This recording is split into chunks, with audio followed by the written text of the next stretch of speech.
Good morning. We're live. I'd like to share with you where I would go if I wanted to be somewhere for $1,200 a month or less. This is for those of you who are considering moving abroad. This is for those of you who are considering bopping around the world as a nomad. And this is for those of you who just want to spend a little time outside of the United States, just want to spend a little time somewhere else, maybe this July, right? A month this summer when the kids are out of school or something, right? That's what I'm going to share with you today. Hi, my name is Stephanie Perry. I'm a house sitter. I'm the creator of House Sitter School and the co-creator of Exodus Summit. And on this YouTube channel, I help Black women and their families take sabbaticals and career breaks, move abroad, bop around the world as a nomad. If you're interested in these things, go ahead and hit the subscribe button, please. Listen, while you hit subscribe, I'm going to move my plant back into her spot. I forgot to put my plant back in her spot. Listen, I can't. I'm going to be distracted. I have pants on. Hold on. Okay. Say hi, please. While you're typing your good mornings and where you are in the world, I'm going to put my jade plant in her location. Thank you. Okay. Don't look at me. You're supposed to be typing. That's my jade plant. One of my jade plants. Oh, okay. I didn't even, okay, whatever. All right, if you're here, say good morning. If you're watching the replay, say hi in the comments. Good morning. Who's here? Good morning. Hey, Lorana. Good morning, Deb. Ooh, come on, clicker. Come on, clicker. You can do it. Hello, Ada Philo. Hi. Hey, Chrissy. Good morning, DL Ross. Girl, we back at war. It's time to get up out of here, okay? Hi, I'm Maven. Hi, Rushai. Good morning, Donalda McCarthy. Good morning, Kimberly. Good morning, Parisani. This is hard today. Good morning, Jackie. Good morning, Dorita Ratcliffe. Good morning, Elaine. Good morning, Lenora. Hey, the Kasheba.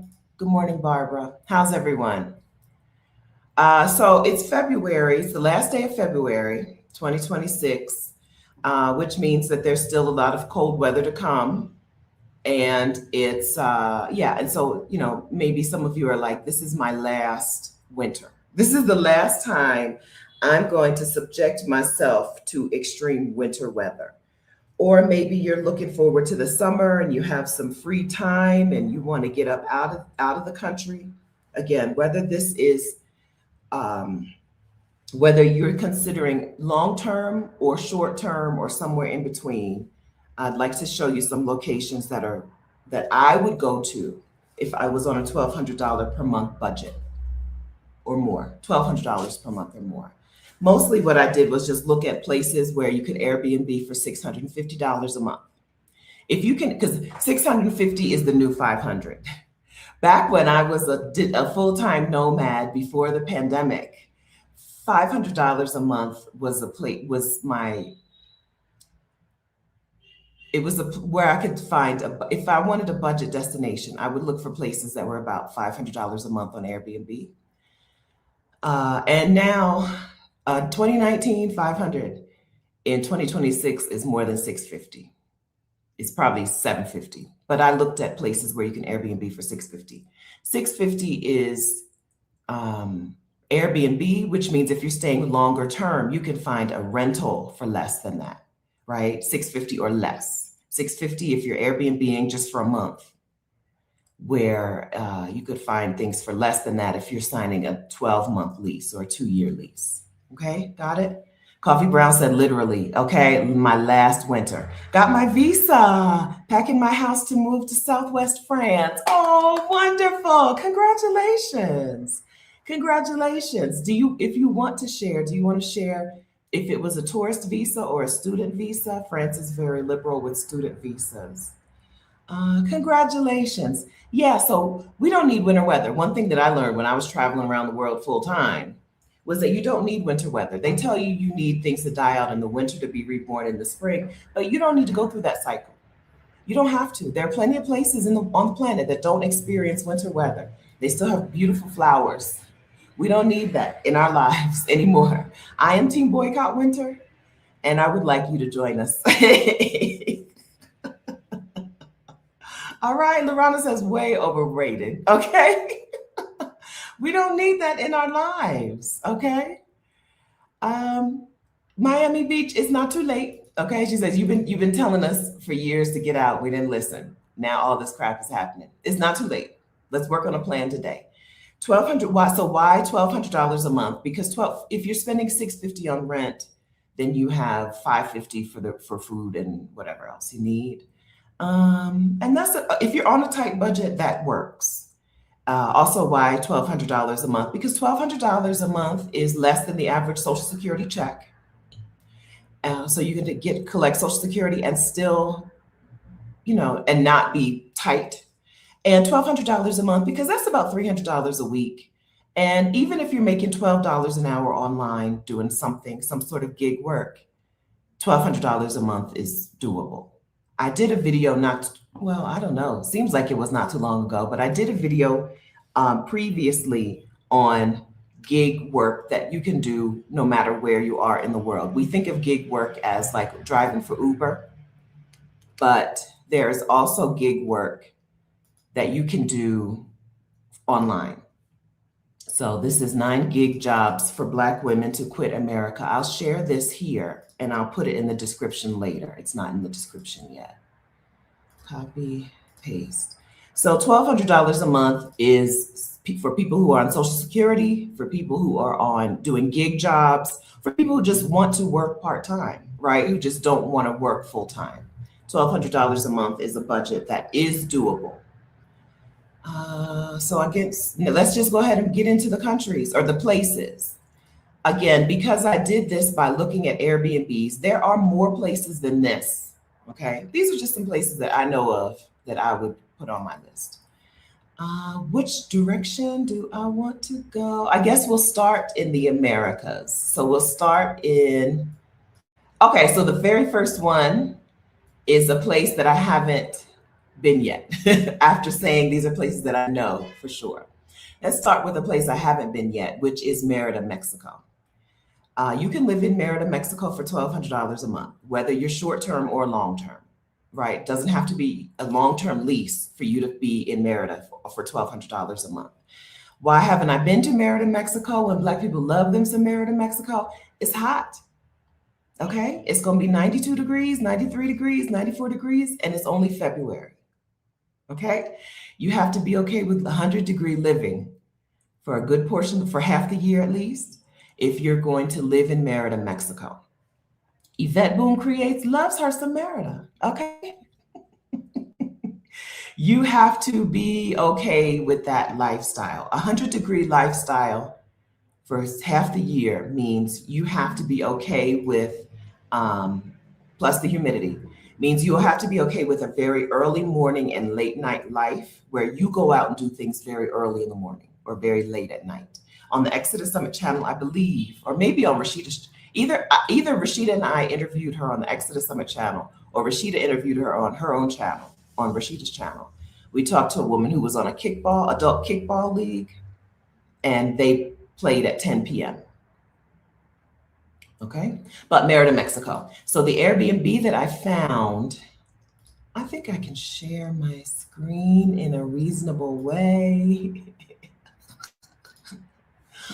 I'm very new to live streaming, so let me see if I can share my screen and show you the little Airbnb. A lot of these Airbnbs are studios or 1-bedrooms, okay? These are not, for $650 for a full month, you're not going to get,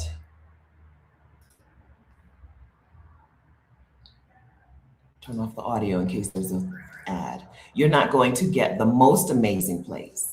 But this is a studio. They call it a studio and a 1-bedroom, so let's click. I don't remember what it was. Kitchenette, right? We're not talking about a big old kitchen, but in Mexico, listen, you don't need a full kitchen. You just don't. Unless you love cooking. I don't need a full kitchen is what I'll say, right? Modern bathroom, looks like a shared house, right? Decent view, yeah, shared house. So it's a studio inside of a home. Right? That's $650 a month in Merida, Mexico. This is, and it's Yeah, small studio, basic, very, very basic. Okay. But this is what that looks like. Stop sharing. Okay. Did y'all see that? Okay. You did see it. Okay, good. All right. So, are we still, I saw this. Are we still going to Mexico? Yes. Okay. So I'm not in Mexico, but I do see your questions about are we doing this? Are we still going to Mexico? Yes. Now, here is my opinion. Here's my take on Mexico. Mexico has cartels and Mexico has cartel violence. Mexico, though, has a more contained, cartel violence is more contained than the violence that we're used to in the United States, right? If you live in St. Louis, anybody can get it, right? Cartel violence is contained. There are states in Mexico that American people tend to not move to, and those states tend to be the cartelish states, right? And there are states in Mexico that Americans love that are usually less cartelish. Now, Guadalajara is in Jalisco, which is a cartelish state, but a safer city in a cartel state. Okay? Guadalajara, though, is where we saw the airport closed down and a lot of stuff happening over the past week or 2 week, right? I would not expect it to be long term inside of Guadalajara, right? And Puerto Vallarta. I wouldn't expect it to be long term because my understanding is that cartel activity is a whole lot more condensed, right? Like in Colombia. Colombia's got wars, drug wars, right? But they're not hitting us inside of Bogota. Unless you're a politician or a police chief, I think Guadalajara still a go. And then, of course, Mexico is huge. Mexico is bigger than you think it is. I don't care. It's 32 states plus the district, or 33 states. So we just go to another part, right? There's a reason you never hear about cartel activity in Mexico City or whatever. It's because Mexico is huge and there are states that people just, I would stay away from. As much as I love Morelia, Morelia, the city, backs up to Michoacan, or is in Michoacan, the state that is a dangerous state, right? And so if you're in Morelia, you're in a little kind of a bubble. It's a college town bubble. But Michoacan is a cartel state, a state with, I shouldn't call it a cartel state, a state with more cartel activity, right? The states on the border of the US and Mexico, right? Those Mexican states right over the border have cartel activity. And then there's some like Sinaloa. You know, you've heard of Sinaloa, right? You probably didn't know it was a state in Mexico, but you've heard of Sinaloa. And if somebody said they were moving to Sinaloa, you would probably be like, what? That's because that's a cartelish state, right? A state with more cartel activity. But in Mexico, far as I know, as a person who bopped around Mexico for a couple of years, what I would say is we would just make sure that the place you're going is a place that is less cartel activity-ish, right? So I went to Veracruz in, I don't know, was it last winter? I don't know. I was in Veracruz not too long ago. And after I got there, I was like, I see why people don't move here. It's on the water and it's pretty cute, right? And there's some really nice parts of Veracruz, but I was like, cartelish. Veracruz is a little more cartelish than most of us are going to want to deal with, right? In most of Mexico, I don't know about most, in the parts of Mexico that you hear women in the Exodus Summit community moving to, the rule of thumb is don't get involved in cartel business and they won't get involved in yours, right? But there are some places that are more dangerous. There are some places where, right, the mayor, they done assassinate, the cartel done took out the mayor and the police chief. Don't move there, right? Don't move there. If somebody came to you today and was like, I'm moving to, people get upset when you mention their cities, but there are some very dangerous cities in the United States. If somebody came to you today and was like, I'm moving to St. Louis, you would probably be like, I don't think, rethink that. There are other choices, right? There are other places. I'm moving to Memphis. I don't know, girl.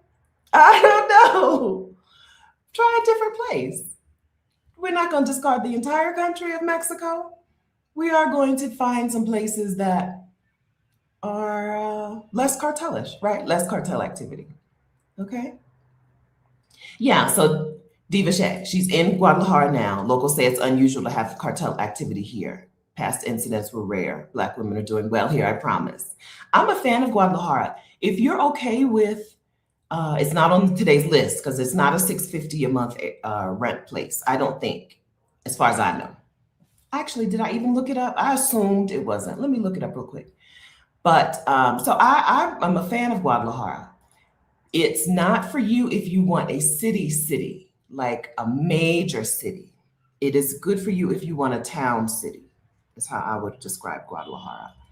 But you've got all the amenities you need and good food. The food in Mexico varies by region. It's all good, but the types of food vary by region. And I'm a fan of the food in Guadalajara. I'm a fan of the weather in Guadalajara. I'm a fan of the people, the look of the city, the town, the shopping. It's a mall city. It's a place where you can get what you need. You don't have to be, um, you don't have to go without or plan to go other places to get your needs met. There are cities, some cities where you're like San Jose, Costa Rica, where you're like, when I need things, I'm gonna have to go to Panama to do my shopping. Maybe Guadalajara is also a $650 month city because now I just looked in Airbnb and I just looked for $650 per month for the month of June for the entire home. There's only 20. So I only put places on my list that are 100, that had 100 Airbnbs for this June for a full month. There's only 20 in Guadalajara that are full home, not a room in a home. It's on the verge, it's on the bubble of a $650 a month city. And maybe they'll put some places on sale. Maybe some Airbnb hosts will be putting some places on sale once things calm down. Okay. Erica, this is a good point. Erica Dinero TV put it like this: Mexico ranks higher in safety than the US. Look at your city. You can look at, there's rankings for cities around the world, and you can compare your city to the city in Mexico that you're looking at. And you can see if your city is safer. Violent crime,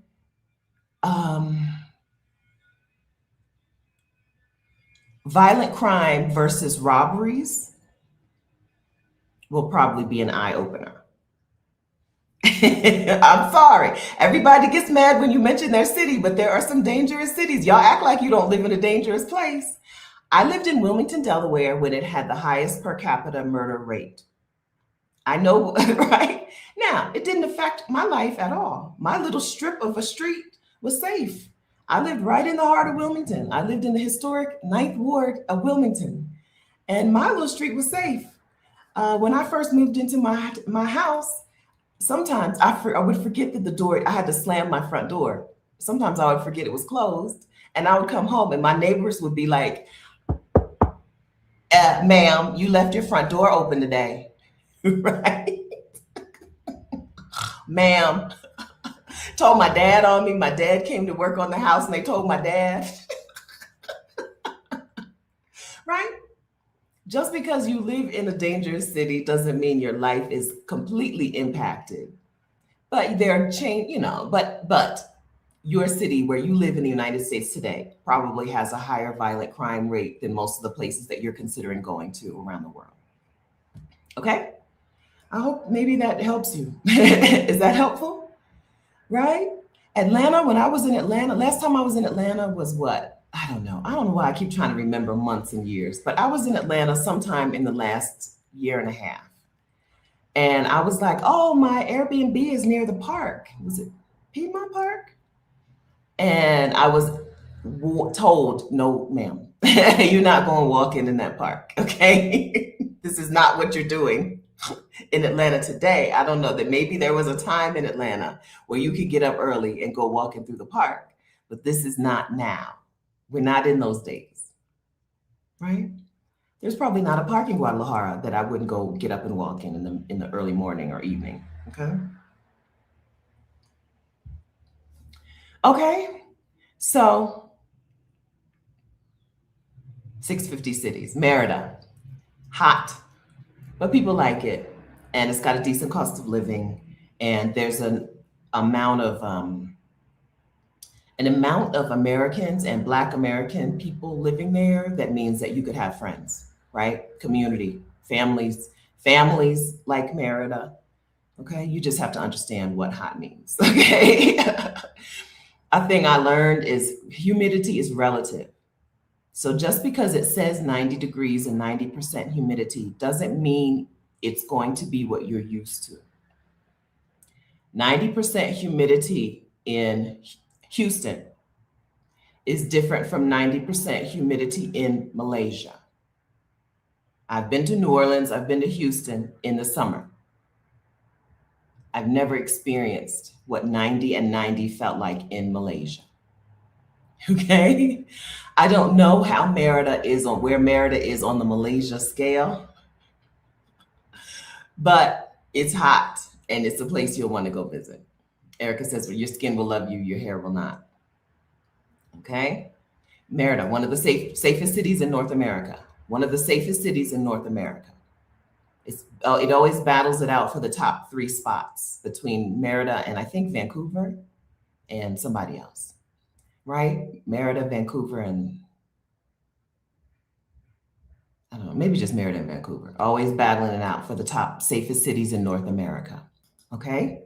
So if I wanted to take my kids out of the United States for the summer, I and I was okay with boiling alive, Merida, Mexico would be on my list. Or if I wanted to bop around the world and I wanted to stay in low cost of living places, Merida would be on my list. Or if I wanted to move somewhere and have enough money in my pocket to still travel, right? One thing about people who move to Merida is that they do travel because the cost of living means they should still have a little change, a little coin, a little do re mi left over to still see other places that they want to get to. Get on a plane and go. Okay? So number 1, Merida.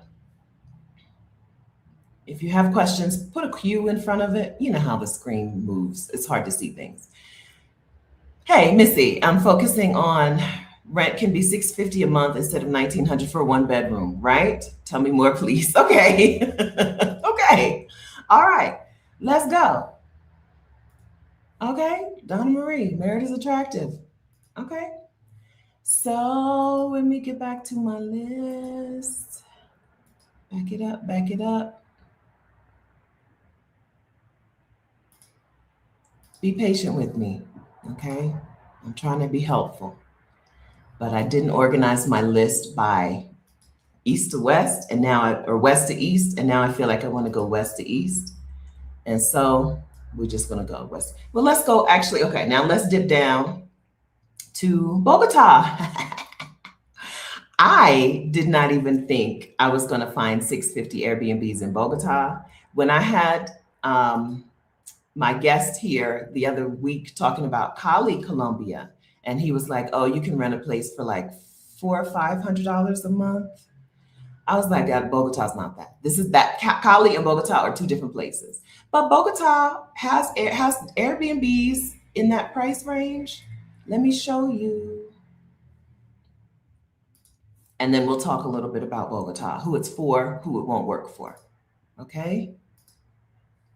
I'm going to say share screen without, okay? Is it this one? Which tab? Elegant Loft. This tab, share.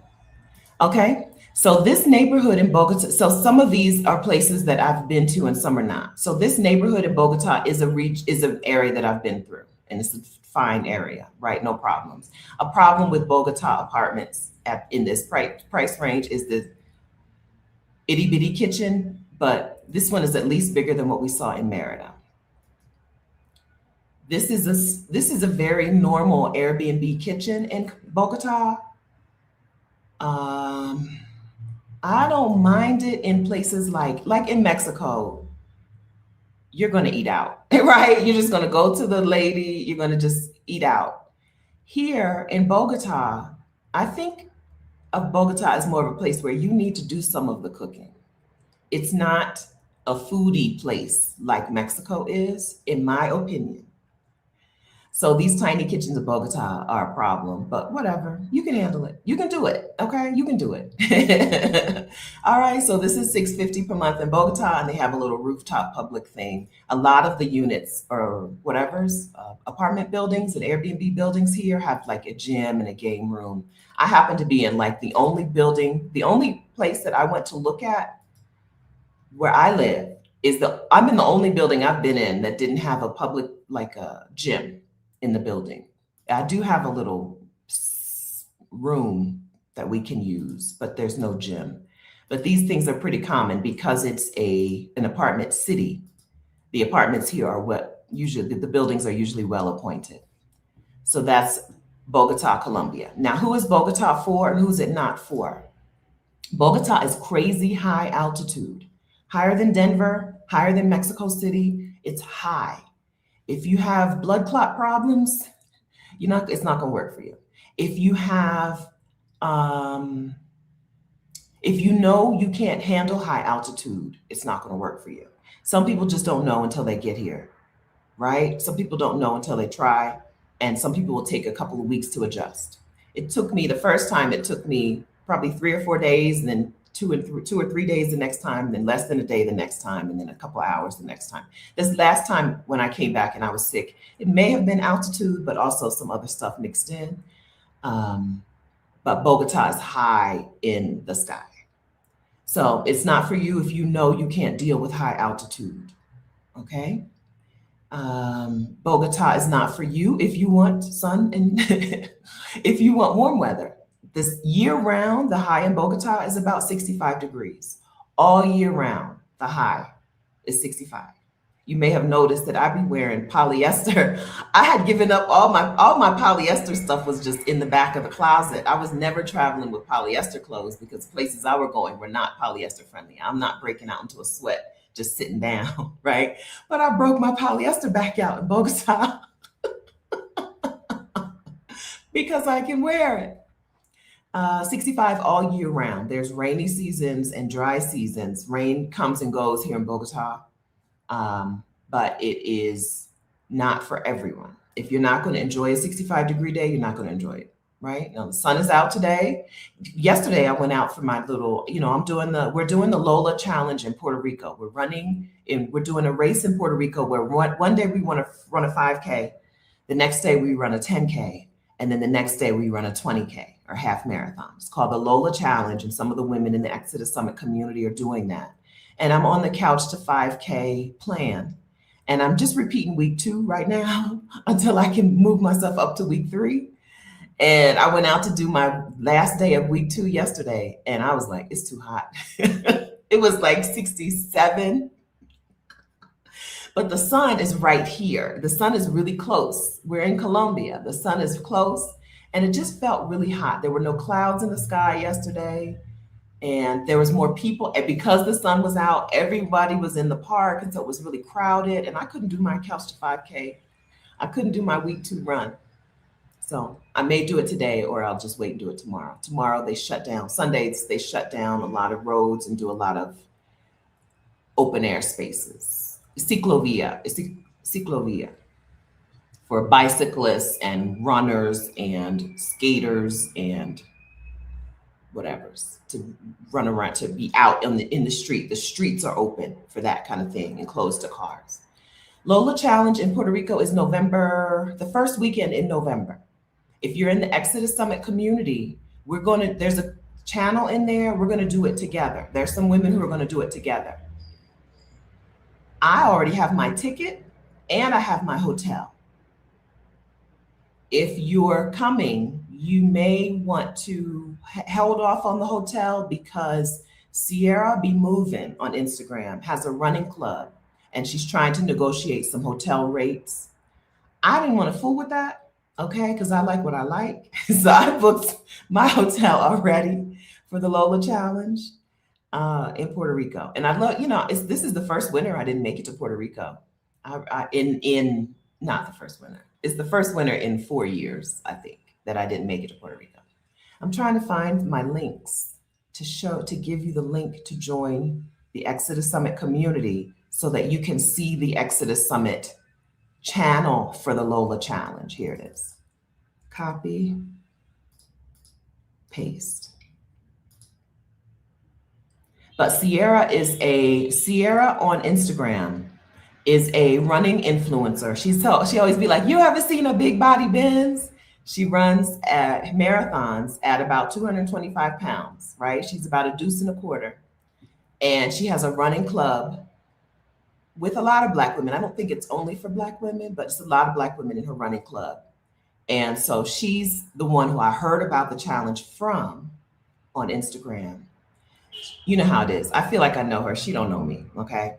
But she said that she's working on negotiating some hotel prices. So if you get into the community and you follow Sierra, you'll know. Okay? Boom. So that's the link to join the Exodus Summit community. If you're a Black woman, go ahead and join us. There is a $1 fee, but it's just one time. $1 minimum fee, one time.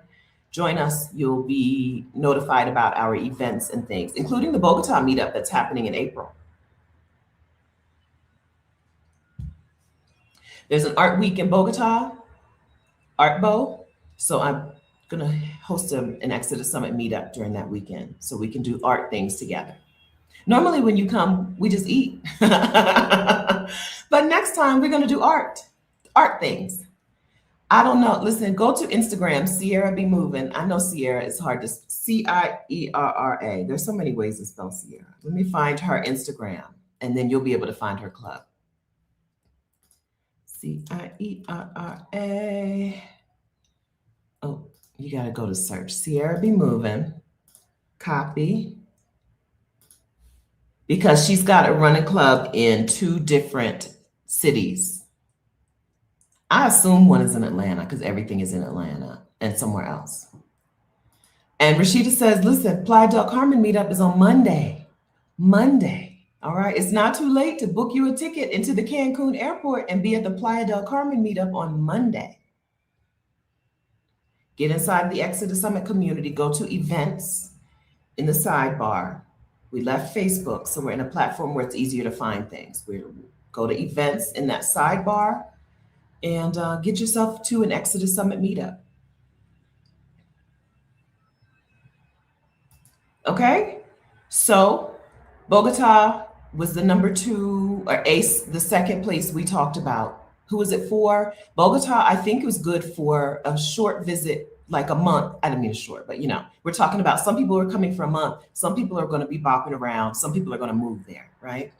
Bogota is okay for all of those things. It's not the most exciting city, but there's always stuff happening. There are events and stuff all the time that you can come to. And there's some museums that I really like here. It's not the foodie place that cities in Mexico are, but you can eat, you're going to eat, you're going to be fine, right? You're going to be fine. I'm not wasting away here. I just want you to understand that food is a little different here. This is not a place where you come for the food like people do in Mexico. Okay. If you're not getting notifications, can you make sure that I think you need to go onto a computer, not the phone, and go into the settings and make sure that you have notifications turned on so you'll see things. Okay. Lorana says she loves the Candelaria area. That is where I expect most of the art stuff to be happening. I'm a little north of Candelaria, so I would expect most of the stuff to be happening in that area of Bogota. I'm a little north. Near me, there's a JW Marriott, Hilton, and something, right? So they're all not too far from where things will be happening. Oh, What Were My Dreams is also coming to the meetup in Playa del Carmen. Got a good upgrade on her flight to Cancun. Wonderful. Congratulations. Wonderful. All right. Anything else you need to know about Bogota or any other questions? It's a 650 a month place because, it's a $1,200 a month place because you can get an Airbnb for 650, and if you can get an Airbnb for 650, you can get an apartment for less than that. Because there is street food, right, and there is low cost food. Someplace like London, food is so expensive in London, right? But everything is expensive in London. This is a place where food can be inexpensive. And there's public transportation and it's super walkable. Bogota is very walkable if you're okay with it being high altitude. Okay. If you can handle the altitude, the neighborhoods that I've hung around in Bogota, you can do everything you need inside of that neighborhood. And so you don't need to get in a car and go a million miles away like you do in Atlanta. Right. Hey, Kat, can we talk about how extractive Airbnb is, how destructive it is to local rental economies? I'm just using Airbnb as a way to determine a price point, right? I don't stay in Airbnbs anymore. I can't remember. I've switched over to another platform, which is not a whole lot better, but I switched over to VRBO. I don't use Airbnbs anymore personally. We're just using Airbnb as a way to know the price point, right? If you're talking about bopping around or just visiting for the month of July, frankly, it's probably going to be in an Airbnb, right? That doesn't mean I think that Airbnb is the best company in the world, right? It means that that is how things have been done. I think I've talked a whole lot about how not to be a colonizer. I think we know that. I don't think that needs to be in this. I don't think we need to do that today. Okay. Just go back and watch any other video I've ever made. Renting from a local, Erica says renting from a local is key. Renting from a local is not easy if you're just going to be there for the month of July while your kids are out of school. Because you probably in a place where you don't know anybody, right? In a place where you don't have any connections. I probably would just do a VRBO or an Airbnb, right? But if we're talking about moving there, then Airbnb doesn't matter anyway. We're using Airbnb today as a way of determining price points for a place. Okay. I'm not an Airbnb spokesperson or fan. I'm not advising you to stay in an Airbnb. Things have changed for me in the last few years. I've had this channel since 2019, right? In the beginning, I had no beef with Airbnb. And then when I learned better, I did better. So I haven't booked an Airbnb in quite a while. Like I said, I switched over to VRBO and Marriott Vacation Villas. I can't say that they're any better for the economy, but I don't have a way to find local places for rent other ways. I think if you're staying with an Airbnb, you'll want to see if the person who's renting it out, the host, do they look like a local person? Sometimes you can ask, is the owner a local person? Is this owned by a Colombian? Is this owned by some corporation? But if you're talking about going for the month of July to get your kids out of the United States, I'm not going to tell you not to stay in an Airbnb. Okay? I will tell you, now we've talked a lot about not being the Airbnb host who goes and buys up or rents up a bunch of property to put them on the platform. I think I've talked enough about that for y'all to know that that's my stance on that. Don't do it, right? Unless it's your own home. The only time we've talked about being an Airbnb host is renting out your own home, right? Whether it's your whole home or a room in your home. That's the way that we've talked about Airbnb. We've not talked about Airbnb as a renter, as a host, unless it's for your own home, your own property. All right. So Bogota, Guadalajara, Merida. Guadalajara's on the fence. I'm back to saying no, not Guadalajara, because I don't think there were enough. But keep your eyes open if you're interested. Keep your eyes open. All right. What is the next place on my map?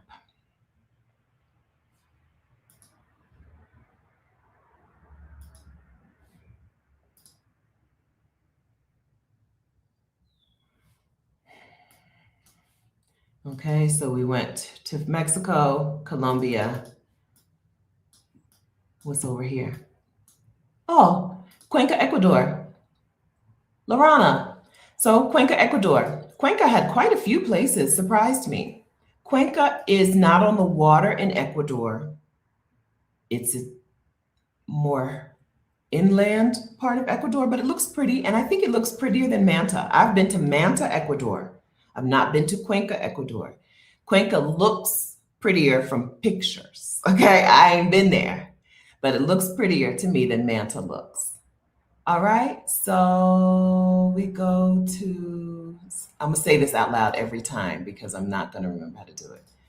I'm gonna go to share screen, tab, share. Okay, this is what was the price? For the month of June, but it's really discounted. Well, it's too late.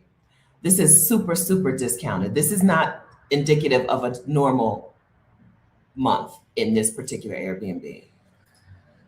But whatever. Well, look, this is a great price. $582 a month. Full kitchen. Look at that. Normal size refrigerator and everything.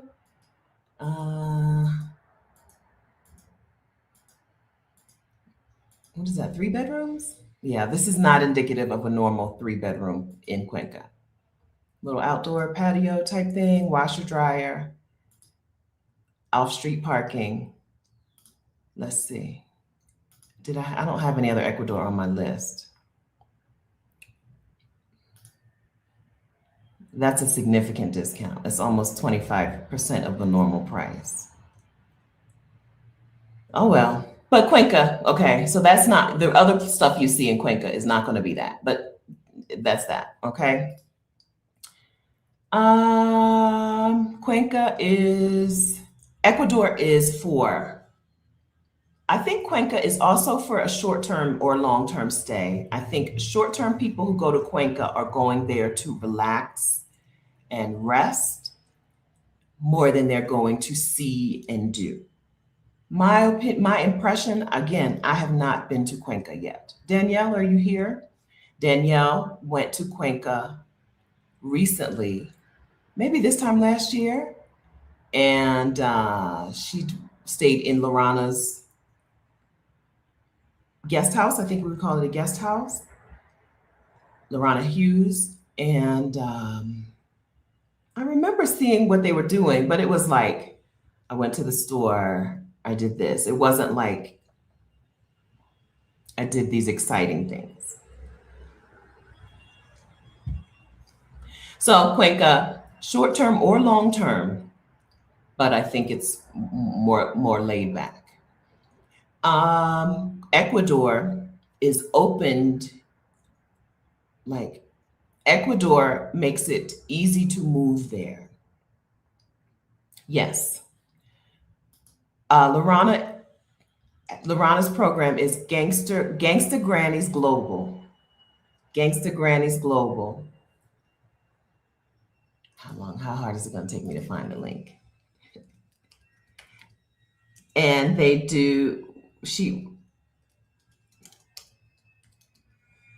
Lorana hosts women in Ecuador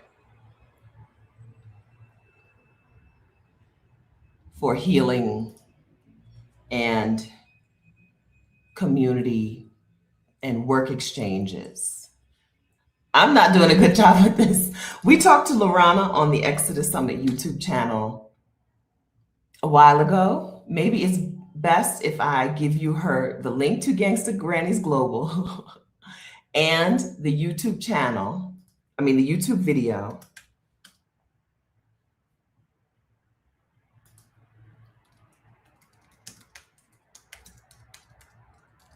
And you get your information from there. I'm stumbling over it. But it is like a work exchange program that includes healing and it's like a wellness experience in beautiful Cuenca, Ecuador. This is the link to our conversation with Lorana on the Exodus Summit YouTube channel. And that was, it says a year ago, but when was it? More. August of 2024. So about a year and a half ago, we talked to Lorana about the program. There's the link to it. If I made it sound at all interesting, go ahead and just click on the link and let Lorana's words tell you what this is. Okay. All right. Ecuador. Ecuador is, they do use the US dollar. Ecuador is a place where you can get residency there if you have around $1,000 a month in lifetime income. So that's Social Security, that is a pension, that is veterans disability money, Veterans Administration money, right? That's a relatively low number. A lot of countries require you to have significantly more than that or make significantly more than that. But Ecuador is like, oh, you make it's about 1,000 US dollars a month. They're like, here, you can now be a resident of Ecuador. Okay. So Ecuador, Cuenca in particular, short term, bopping, and long term. Okay. Any questions about Ecuador? Imani says she stayed there for 2 months. Very chill. Good. Okay, wonderful. Okay. I don't know if you have children there, I don't know if they're going to have fun. Okay. If we're talking about you going with your kids for the summer, I don't know. Okay. You need to do some Googles on Cuenca. But if you're my age and you want to chillax in a beautiful place, I'd keep it on your list. Okay. Also high altitude. Let's Google it. Altitude. 2,560 meters for Cuenca. Let's see what that is in feet.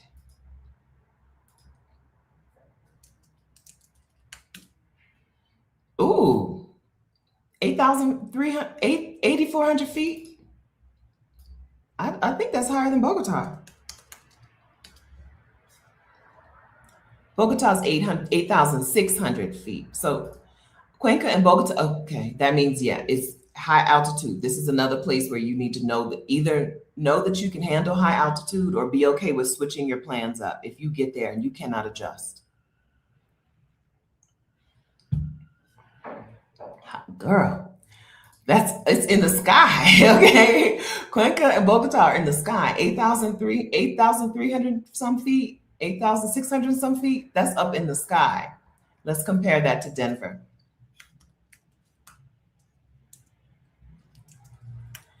Denver is 5,280, right? So Denver is the mile high city. We are the 4 kilometer high cities, okay? Base camp too, right? Okay, you need to know that, and you need to know if you're a person who's not supposed to be in high altitude, right? If your doctor says no to you, then no to you. Okay. Okay. All right, we're gonna move on. We're good with Cuenca.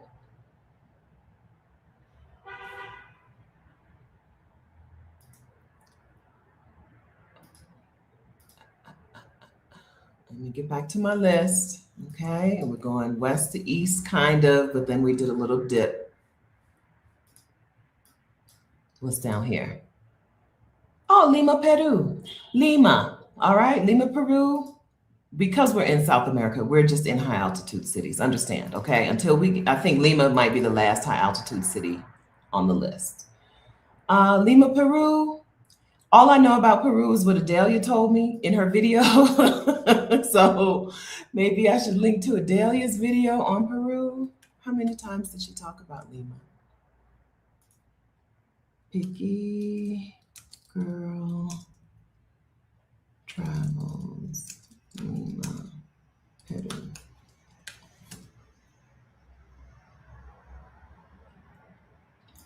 Okay, so this was only a couple months ago. All right. December. Copy. Oh, I forgot that. I didn't show it to you though. Let me show you the Airbnb. Let me copy, paste. Okay, so let's see what 650 looks like in Lima.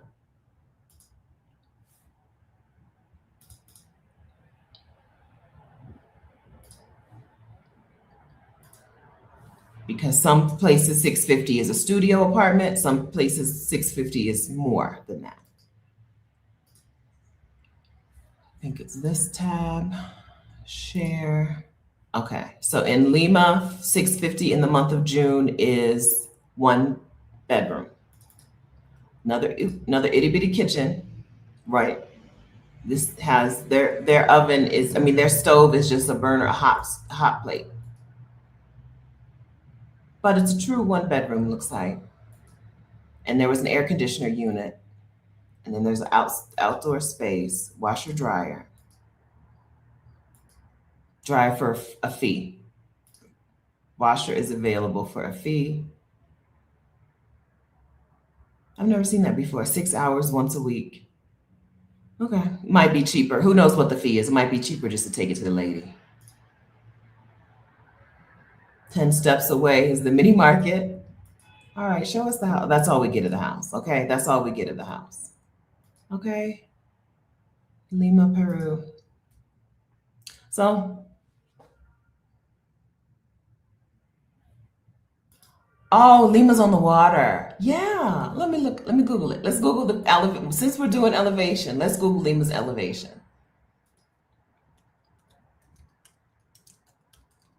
I'm probably thinking of Machu Picchu. Machu Picchu that's the other place. Oh, look at that. Okay. It's sea level, not too high above sea level. There you go. There's a place in South America with a decent cost of living and not high altitude. Okay. That's for y'all who need no high altitude. There we go. Barely above sea level. Okay. Good. Okay. I don't know anything about moving to Peru. I don't know what their residency visa situations look like. So we're going to say this is probably best for people who want to visit or bop around. Unless you find out that they have a generous residency program, right? They might. I don't know. But I don't know. So we're going to put Lima, Peru on the list for people who want to bop somewhere or people who want to go somewhere shorter term. But if you get there and you find out that they have a generous residency program, hit it up, okay? Good food, right? We've had Peruvian food. Y'all have had Peruvian food. So that's all I can tell you about Lima. I can't tell you anything else. Watch Adelia's video. Did I link to it? I remember. Did I link to her video? Let me scroll back. Yeah. Okay. Let Adelia tell you whatever you need to know. She said that I think she liked the city. That's what I remember. And then the Yarbroughs were there for a while too. Yes.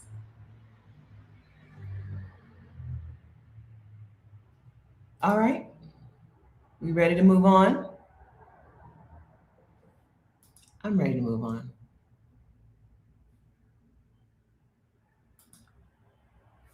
Because I don't have anything to add about Peru, unless anyone in the chat has something to add about Peru. Okay, let's dip it low and bring it up slow. Let's go around to Brazil. I put two different cities in Brazil, Salvador and Florianopolis. I've only been to Salvador. So let me show you a place in what $650 a month looks like in Salvador de Bahia.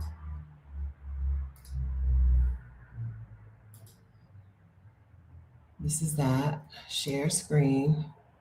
Okay, so this is one bedroom, 3 baths? No, 3 beds. I can read that. 1 bedroom, 1 bath for the month of June in Salvador. All right, little tiny kitchen, but at least an actual stovetop instead of a hot plate, and a regular size refrigerator. Medium regular, not large regular. All right. Little kitchenette. It's a one bedroom, not a studio. Let's see if I can find out. I don't recall I don't really recall much of the layout of building has a fitness center and a laundry center. I don't recall much about the layout of and have a pool of Salvador. I remember, of course, that there was an old town, and I remember that. So I was there while the World Cup was happening. So I didn't do the normal things that you would do in a city. I just went to some World Cup activities. So I don't remember going to the beach, but that looks like it was right on the water, and the beach looked fine in the pictures. The beach looked good in the pictures. I took a day tour to a little island. I remember that beach, and that was cute, but I don't remember the beach. I don't remember going to the beach at all in Salvador. So I think that's a decent price for a little mini apartment on the beach. I just don't remember how nice that neighborhood, like, I don't know what that neighborhood looks like, right? Salvador is the black city, one of the blackest cities in the world, right? Or I don't know, black city in Brazil. And it's a place that Black American people always want to visit. I'm gonna tell you, I think it's boring. I don't know. I don't know what people do when they go there when it's not the World Cup. So it might be a visit or live there place for people who are okay with a little less to do. Okay. I could be wrong, but remember, I was there during the World Cup and there was a lot of activities. Other than that activity, I don't know. I don't know. Okay. I don't know if you're going to be blown away by Salvador de Bahia. But I do know the day trips that I took, and I took a day trip and I took a longer trip, a couple of days trip. And there was a beautiful national park not far. I don't remember what it was called. Okay. Beautiful national park. You can get on a boat and go to some islands and that. Okay. And then I was there in 2014. When I went on my sabbatical and was bopping around the world, one of the places that people really liked, who I met in other parts of the world, was Florianopolis, Brazil. It is more of a true beach city. I think Salvador, I don't think people go to Salvador for the beach. Now, part of it is there are sharks up near the city above Salvador, that city north of Salvador, notorious for sharks. And so people don't get in the water. So Salvador may have that problem where people just don't get in the water. And that's why we don't think of it as a beach city. Florianopolis is like a surf and beach city. And I have a Florianopolis Airbnb on here too. So we can see what 650 looks like there.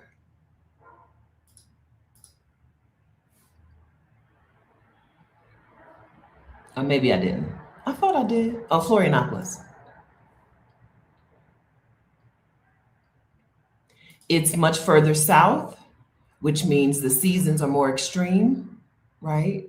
It's south of the equator, so you're going to feel the weather in a different way than Salvador. Share screen, studio, share. Okay, so this is Oh, wait, too fast. Florianopolis, a studio, one bath. Studio, one bath. 5-minute walk to the beach.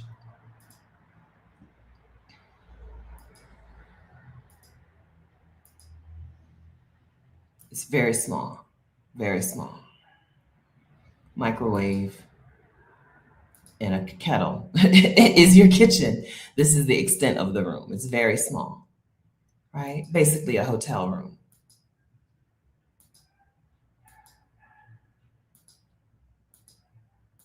with a hot plate thing. Okay. But that's what 650 looks like in Florianopolis. I don't know why there would be 55 pictures. Let me show you this. Slow this down. There's a little mini kitchen. I know I didn't click through all of these. It's just more of the same. Cute building. Oh, it's above a restaurant. Okay, that's nice. Or is it just a, no, it's just a thing to use. I don't think it's a restaurant, just an outdoor space to use. No, there is a restaurant, coffee kiosk, Paraíso coffee shop. Oh, yes, live above the bakery. I recommend it. And then there's a brewery, and they're just showing you the town. Florianopolis is a cute beach town, whereas Salvador has a beach. Florianopolis is a beach town, you know. Back, like I said, back when I was traveling, people spoke really highly of it. All right. Yeah, it looked cute, right? Cute. I wish you knew more about Brazil.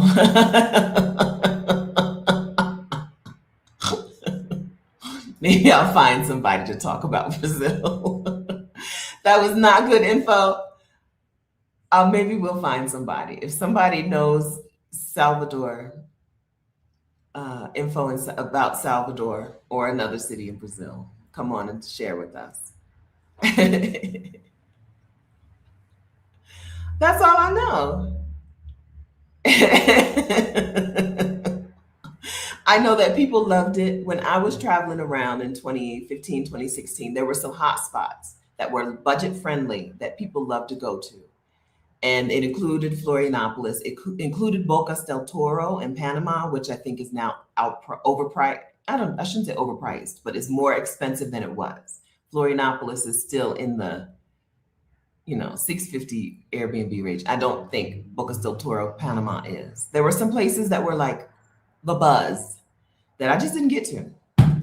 And so that's why I don't have a lot of information about it. But there are people, maybe the Yarbros. Oh, thank you. Maybe the Yarbros. Maybe we'll get somebody to come and talk about it, okay? Well, that's what I know. I just wanted to help. I wanted to tell you what I know. You can find the rest. I just want to give you some places in your ear. We talk about some of the same places, but they're not necessarily the most budget friendly places. And so I wanted to put some bugs in your ear. And then you can find the rest out. You can do the rest. Okay. I don't know why that tickled me. And that was not good information. I'm doing my best. Okay. I'm doing my best. I didn't sleep almost at all last night. I probably slept about 4 hours last night, which is not like me. That is not like me. First, I fell asleep too early. And then I woke up and texted my house guest, like, are you even home? Right? It's dark outside. Are you here? She's like, yes, I'm here. And then I was just up. I did go back to sleep a little bit, but I know I saw 5:15 on my clock. I know I was up at 5:15. So I feel like I got 4 hours of sleep. So believe me when I tell you, as soon as we finish here, I'm going to get me a good old breakfast and I'm going to bed. Don't send Black folks to Florianopolis. What is the deal with Florianopolis? If you know, tell me. If you know, tell me. Okay, let's move on. Maybe we can find a place I know something about. Let's see what's next. That was not good information. What's next? Let's go someplace I've been. Oh, whoops. Okay. If we're going east to west or west to east, we're going to go to two more places I've not been. Okay. Abidjan, Cote d'Ivoire, and Benin. I can't pronounce the city in Benin. Cotonou, Benin. All right. So I'm putting Abidjan, Cote d'Ivoire on this list because I'm going to Cote d'Ivoire late June, early July. And it would be nice if some of y'all would bop over there with me.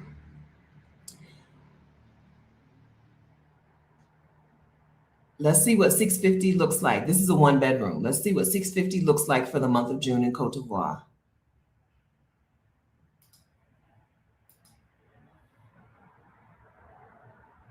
I keep losing things. Okay, let me close out some things. Keep that. Second beautiful little furnished studio is what I want to show you. Second, share. Okay. Oh, I went too fast though. One bedroom, one bath. Cote d'Ivoire. Oh, let's look at the photos first, and then I'll tell you what I do know about Cote d'Ivoire. Okay, another itty bitty. Oh, but we have at least a full oven and stove though. Small kitchen, but at least a full stove and full oven. All right. There's the one bedroom. There's the bathroom. Okay, we don't see we don't see the living room. Hopefully there is one. What I know about Cote d'Ivoire, it is what we think Ghana is. Now, the Exodus Summit community is going to Ghana in June. We're going because if we said we were going to Cote d'Ivoire, y'all wouldn't want to go, okay? We're going to Ghana in June.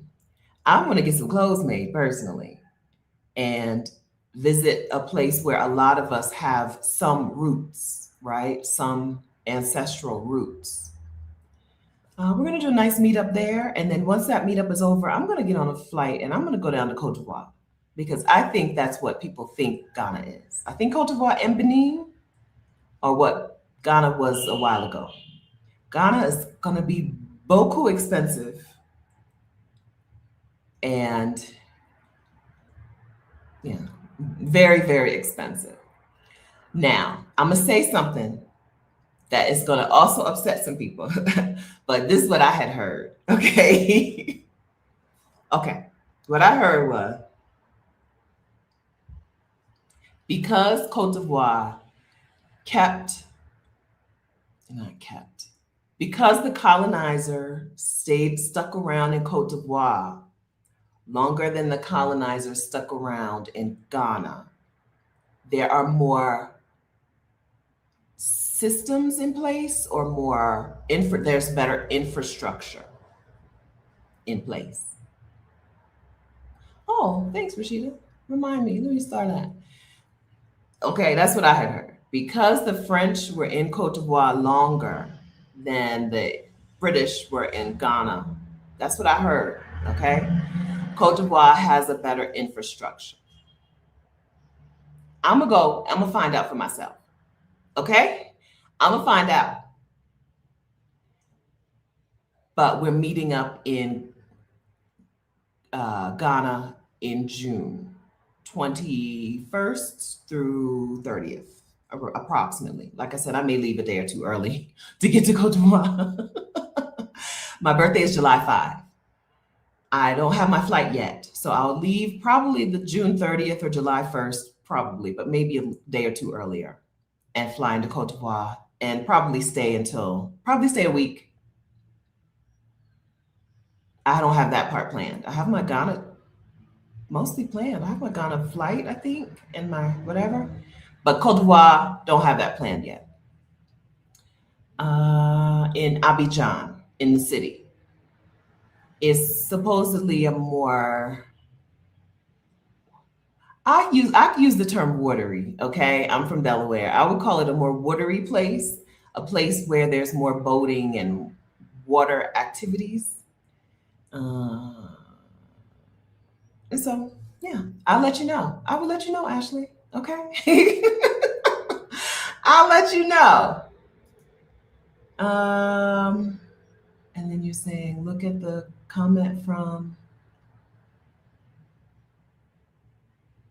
maybe too far. I don't know. Okay. Okay.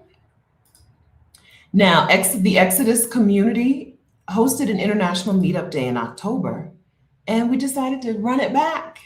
So we have another international meetup day scheduled for,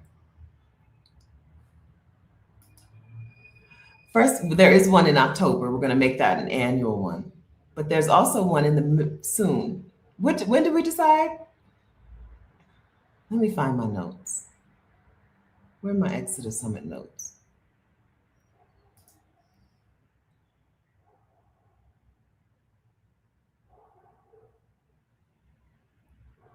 Oh, disregard. I didn't write the second date down.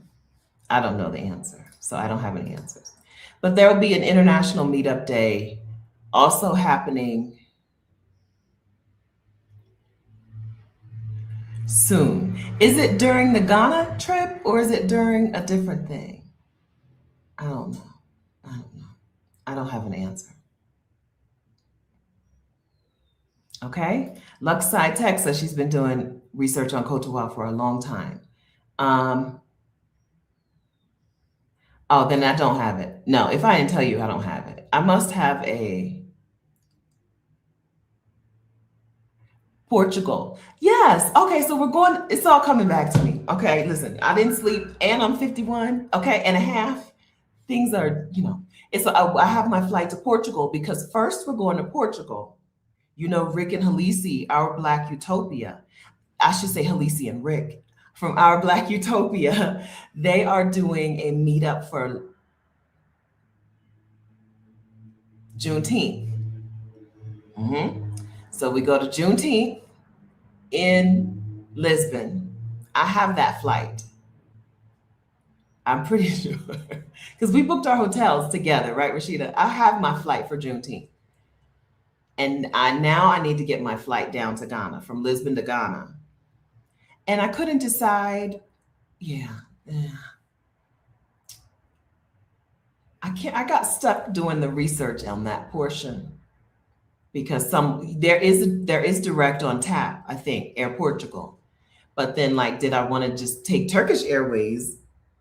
Because on the way back, I could do a day or two in Turkey.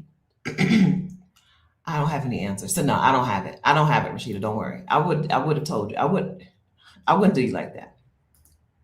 Yes, things are happening. I think she said starting the 11th or 12th, yes, through the 19th, but we'll be there until the 20th. We leave, we're gonna leave. Our plan is to leave on the 20th or 21st or 19th. If there's something on the 19th, we wanted to be there still for the 19th. The girls are booked, okay? We calendar is full, okay? Travel is planned, or at least, blocked off. We're going there because there is a thriving community of Black people from the United States in Lisbon. I think that, first of all, if you live in the United States, it's really hard to call it somebody else one of the worst colonizers, right? If you live in the United States, I don't know that I would call somebody else the worst colonizer. But we're going there because there's an amazing community of Black people from the United States and from around the world, right? But from the United States thriving in Lisbon, in and around Lisbon. And it's an amazing thing to see. I think that there is a lot of emphasis on the past. When we think we're in Black History Month still, right? There's a lot of emphasis on the past and what the past was in a very specific, very short, narrow window of the past, right? On specifically a 500-year past. And I don't think we talk enough about the future. I talked about this the other week. I think if you don't have a plan for Blackness in the future, I don't want to hear what you have to say. And so there is a future for us, for Black people who are the descendants of enslaved people in the Americas. There is a future for us. And some people are living that future today. And I want more of us to get there and see that future for ourselves and decide what we are going to, how we're going to live without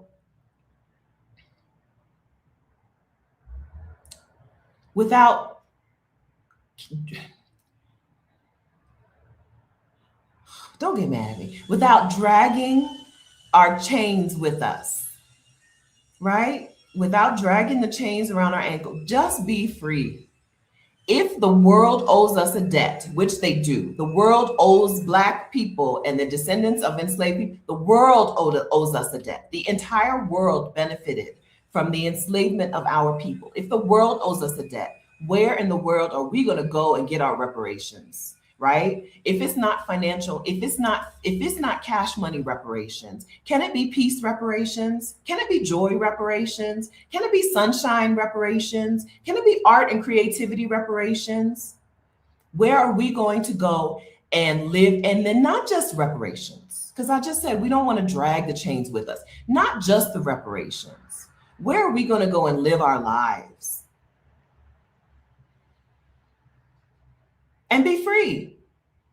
What's the point of doing liberation work if you don't see a vision for what liberation looks like for you and your family or for all Black people? I think the world owes me. First of all, I'm a Black woman. I am the first woman. Everybody owes Black. Everyone should bow down to Black women. And when you go places, sometimes they actually do. All right. Everyone should bow down. Not only am I a Black woman, but I am the descendant of people who built a world, who built an economic system that is benefiting you, right? Any country you go to, they are benefiting from what my people did. They owe me. Best believe I'm opening the door. I'm walking through the door. There's no place that is not mine. There's no place as a Black woman and as a Black woman who is the descendant of enslaved people, as a Black woman who is the descendant of the people who built the very world that everyone is living and loving and enjoying so much, right? They owe me. There's no place I'm not walking into, whether they built slave ships or not. That's how I look at it, right? My people, the economic systems that allow people to take advantage of other people, that didn't exist. That was built on the back of enslaved people. So you out here living in whatever place, you out here living in Australia, selling labor for, buying labor for pennies on the dollar. That system didn't exist until my people were enslaved. Australia opened the door, you owe me. Now, I don't mean for you to go to Australia because they're racist and you're not going to like it. Okay. I don't mean for you to live in Australia. Go and visit, but you're not going to like living there. But you can visit. It's a fine enough place to visit. I just mean, there's no place. There is no place on this earth that does not owe me. There is no place on this earth that does not owe me. I'm going there. You're not going to tell me not to go because they were colonizers. When you still live in I got the colonizer's name. I'm not saying I'm any better than you. I got the colonizer's name, right? But you live in the colonizer's country still, speaking their language, carrying their name, telling me I can't go to Portugal. I'm not saying this is what the commenter was saying, because I don't even remember who said it. I'm not saying this is but I'm saying that there are people who will say that to you. Tell them to kiss your ass. Mr. Jones, your last name is Jones, buddy. You only speak English.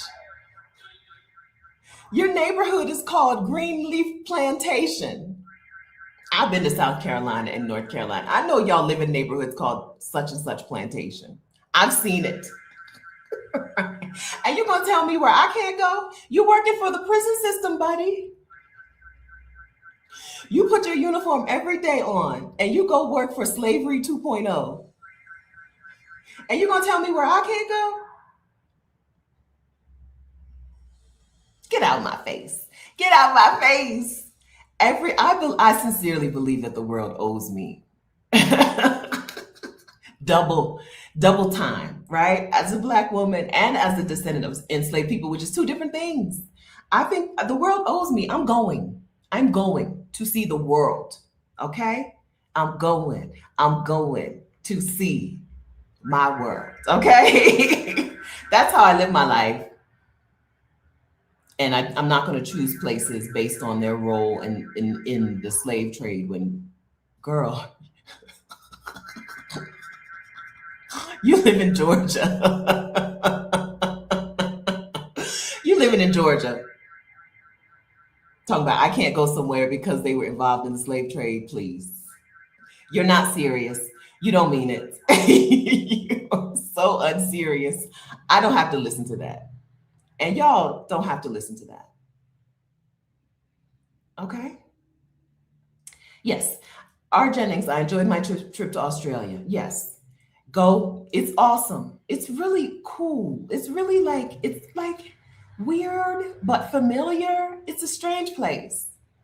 But you're not going to want to live there. It's not a place where you're going to be like, "Oh, why don't I live here?" Right? Pretty much any place in the world you go to, you're going to hear people being like, I went to visit and I was like, "Why don't I live here?" You're not going to feel that in Australia. Don't worry. You're safe. You're safe. Girl, you working for the prison system telling me I can't go to whatever? You're not serious. You're not serious. You don't mean it. I don't have to listen to it. Okay? Okay. Cote d'Ivoire. Okay? Cote d'Ivoire. I think Cote d'Ivoire is what people think Ghana is. I'll let you know. Where are we on the map?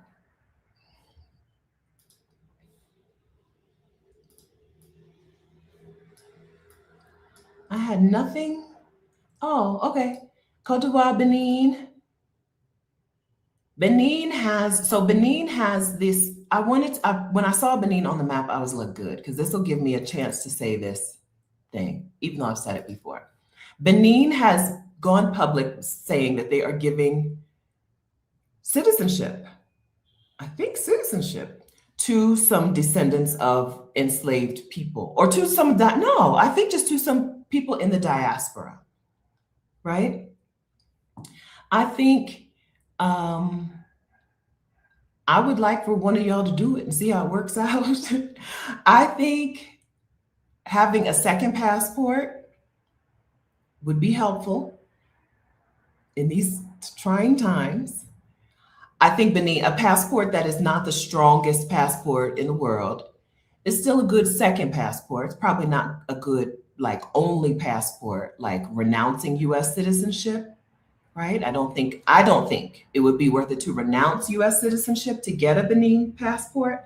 But if you can have both, I think it's worth it to have a second passport, even if it's a weak one. The concern that I have with countries saying we're opening up things for the diaspora is sometimes it's just a show. Can a real regular person who's not Sierra and Russell Wilson get this passport? I'm excited for Sierra and Russell Wilson. I think, is that where Ludacris's wife is from? No, Ludacris is not. Did Ludacris also get a Benin passport?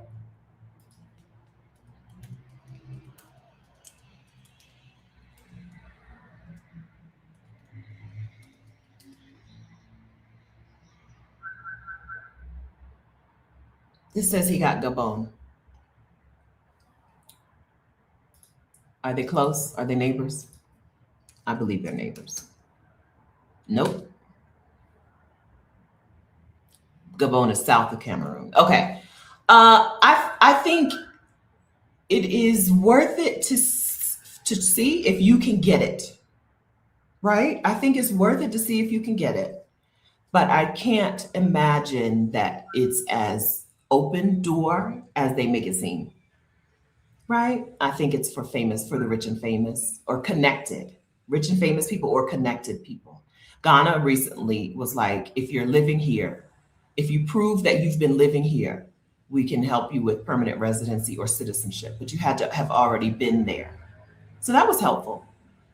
But I think Benin is on my list because I would like for somebody, just like whatchamacallit, Cote d'Ivoire was on my list because I want y'all to come and hang out with me when I'm there. I think, but Benin is on my list because I think it would be worth it for somebody to see what the process is like and let us know. Let us regular people know what that process is like for you. Did you really get citizenship there? Okay. On that, I don't have, this is another place where, don't get mad at me, I don't have any information about what Benin is like. Okay. I got nothing. Okay. All right. This is another not helpful. Let's see if I can get back to a helpful place. Is there any place on my list left that I have been to and know a lot about?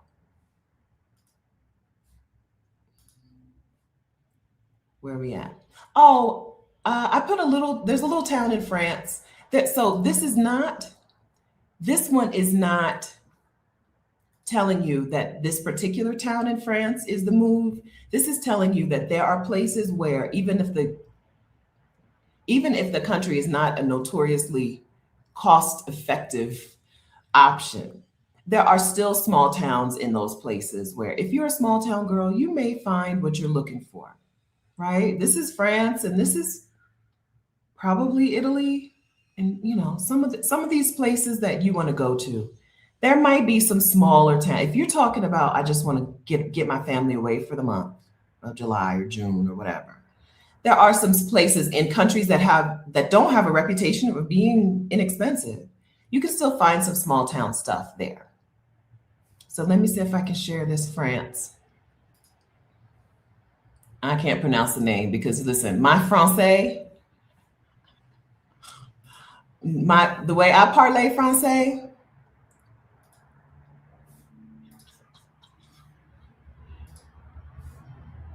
actually, let me not sell myself short.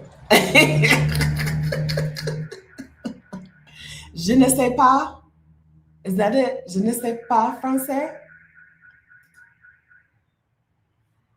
Let's share this place. Okay. One bedroom, one bath. It's in a little tiny town. Chateau something. Okay. Little tiny place in a little tiny town in France. This is just to let you know that even in more expensive places, there are little spots here and there. And if you just want to spend some time in a place for a month, go for it. Oh, this looks like a really nice life, right? Go and get your baguettes in town and then ride your bike in the countryside. Okay. So like Croatia is not on the list. There are some cities and there are parts of Croatia that have a reputation of being relatively inexpensive, but not this inexpensive, right? But still, you're going to find some small towns in Croatia, some small towns in Slovenia, some small towns in Portugal, right? Where you're going to be able to find some things in your budget if you're okay with being in, you know, little place, little small place. So this was just a reminder that just because it's not on the list doesn't mean it doesn't exist. Name of the name of the place in France. Let me copy and paste it.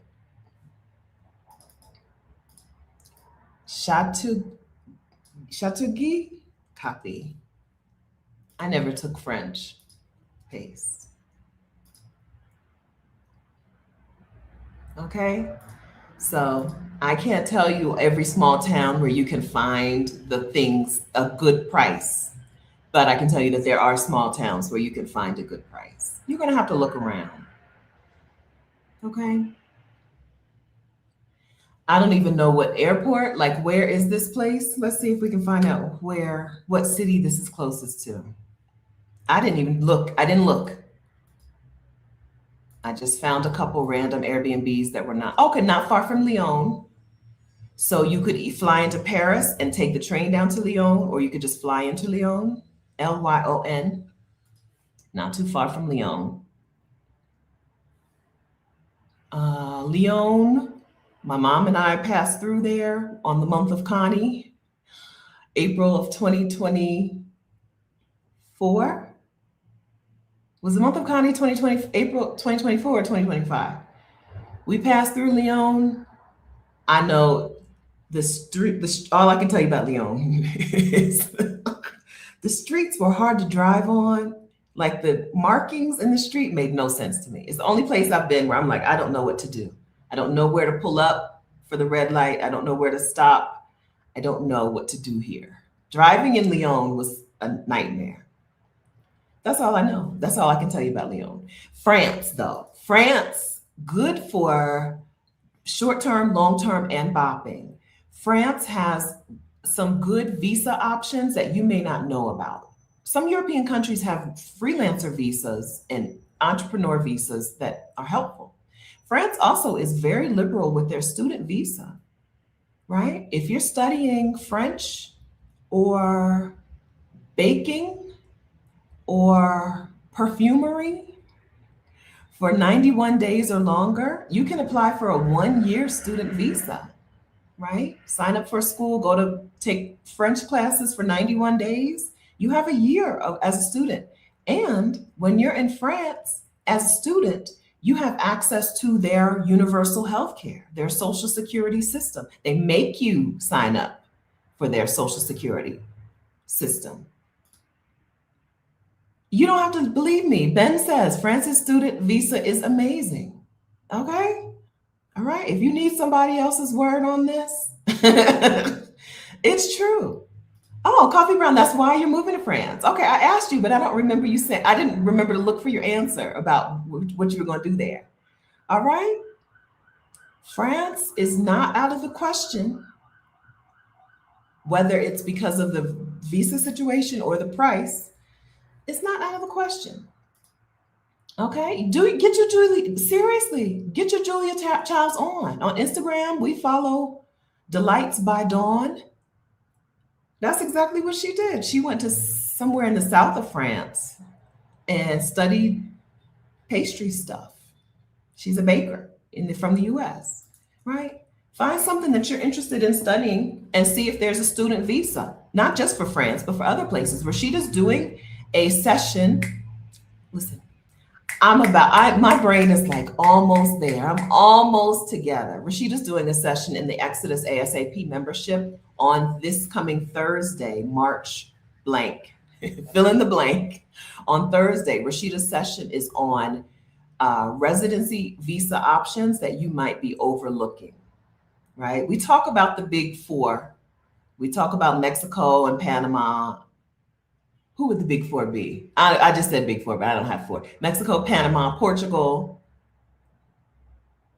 and another one. Maybe Ecuador might be the big four. We talk about the big four, but there are a lot of other options in terms of how do I legally stay in a place? If the tourist visa will only let me be there for 60 days or 90 days, how do I stay there for a year, 2 years, 4 years, permanently? There are visa options out there that you don't know about because we don't talk about them too much, or because they're new, or because Costa Rica would be the big four, I think. Yes, thank you. Because Costa Rica has a very liberal or generous residency visa. Yeah, but there are other options out there.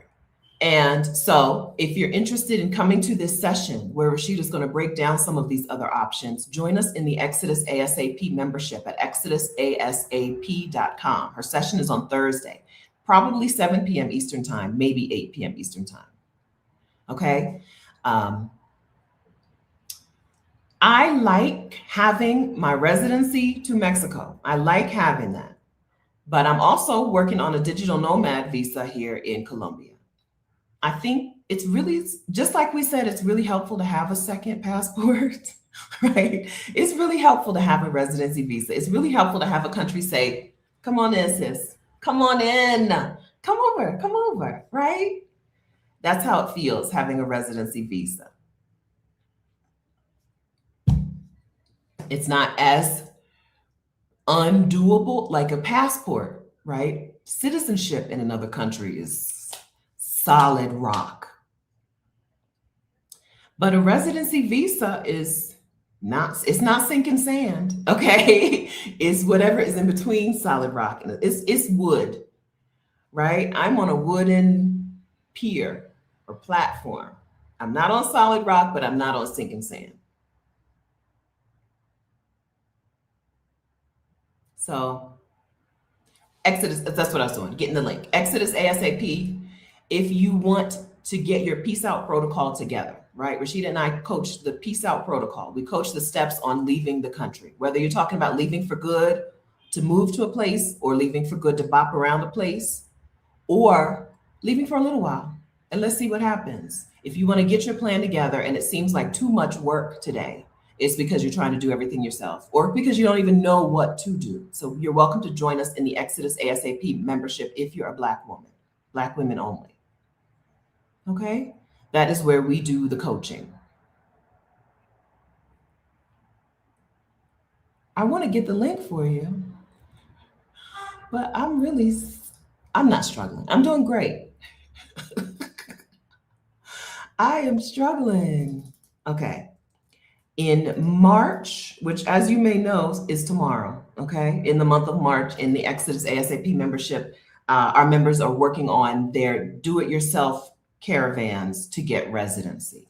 You may remember last year, I went with 8 other women and we got our residency together. We caravanned to Mexico and got our residency cards together. I got 4-year residency in Mexico, not just 1 year. They gave me 4-year residency in Mexico.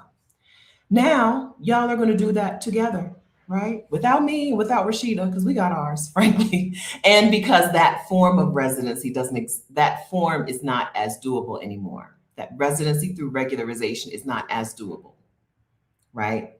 But other residencies still exist. You can get residency in Mexico through financial solvency. You can get residency in Panama and Ecuador. You can get residency in Costa Rica or Portugal, or there are a lot of countries. I can't name every country. But if you want to team up with some people and y'all do y'all's together, maybe if it's some countries require, like Mexico requires you to start the process in one country and finish it in Mexico. So if you want to get your visa, your consulate appointments together here in the US, y'all can do that. We have some women who are already on their way or are already planning their second visa, the CONHE process in Mexico. We have in coaching yesterday, we had not coaching yesterday, coaching 2 days ago on Thursday, 3 different women are in the halfway point of that process and finishing up the CONHE process in the next few months, weeks or months. They have 6 months to do it, right? So if you want to jump in with them and y'all do the CONHE process in Mexico together, join us in the ASAP membership. If you want to go to Panama, Panama is a one-stop shop. Panama, Costa Rica, I think Ecuador, one stop. You don't start in the US and finish it there. You just go down there and do it. If you want to go down there and do it with some women in the ASAP membership, join us in the ASAP membership. Okay? ExodusASAP.com. Is Mexico doing regularization again? Not on the large scale. I would guess. Okay? Listen. I would guess that there are people getting residency through regularization, but I would guess that it's really, really hush-hush. It's not an open, this is me guessing. You know, I will tell you what I think, as we've already discussed today. Even if I don't know, I will tell you what I think. And so the answer as far as our facilitators go is no. The facilitators that we use, no, it's not possible anymore. But I'm guessing that some people are still doing it, right? But no, I guess I don't know. No, okay. Yeah, Winnie B, Panama residency. Winnie B, she retired early. She got her Panama residency. It feels good. Even if you still live in the United States, it feels really good, okay? Believe me when I tell you.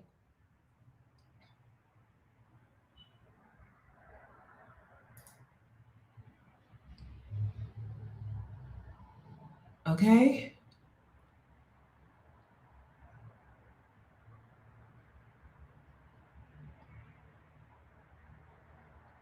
I'm scrolling through the chat just to make sure, because I said put a Q in front of your question to make sure I don't miss it, and then I didn't really look. So I'm just looking back. But yeah. If you know somebody Oop, Rashida, everything is possible. I can't get my thing won't click on your comment, Rashida. Everything is possible with Mexican bureaucracy. Right? I'm sure that somebody is getting residency through regularization this week or next week. But is it a thing where we can go back and do it again? No. Our facilitators are not doing that, right? They're saying it's over. But economic residency through economic solvency is still a thing. If you meet Mexico's requirements for income, or you meet Mexico's requirements for cash, like money in the bank, go ahead and get your process started. And then join us in the membership, and you can caravan down or meet up with some other women in the membership and do the process together. Is it group coaching? Yes. Hey, Mara. Exodus ASAP is group coaching. Rashida and I, and sometimes guest coaches coach on Thursdays. Okay. Our coaching is on Thursdays. We have accountability groups that meet up once every 2 weeks. Every accountability group meets up once every 2 weeks. So if your thing is decluttering and making a plan for everything in your home, then you go to the home and decluttering accountability group. There's an accountability group. What do I do with my stuff? You go to that accountability group, and every 2 weeks you come in and say, here's what I worked on. And now here's what I'm going to work on these next 2 weeks. You know how accountability partners work. If your thing is money, where's the money coming from? How much is it going to cost? How do I figure out my costs and needs?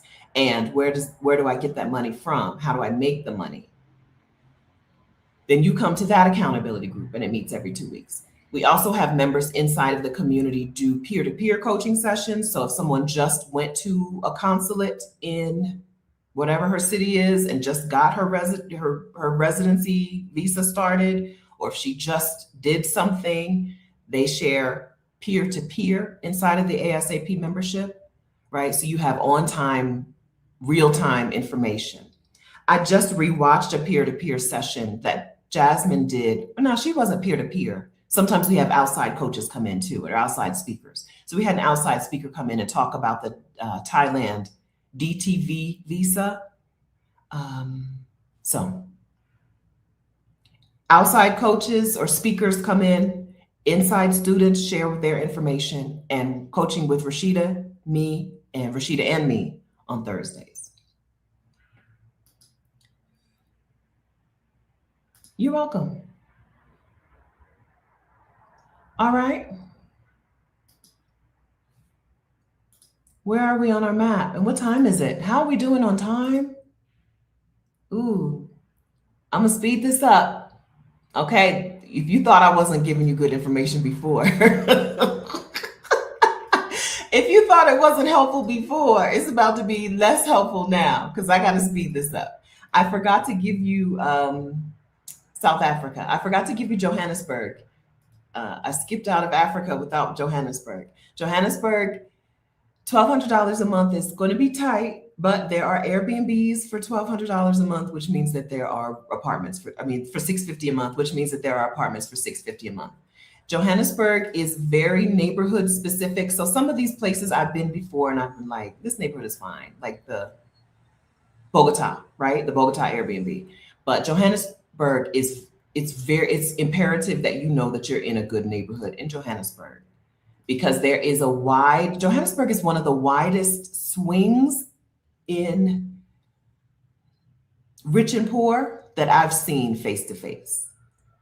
And I've been around the world. I've been to Manila, right? I've been to the Philippines. I've been all around the world. I've not been to every place, but I've been all around.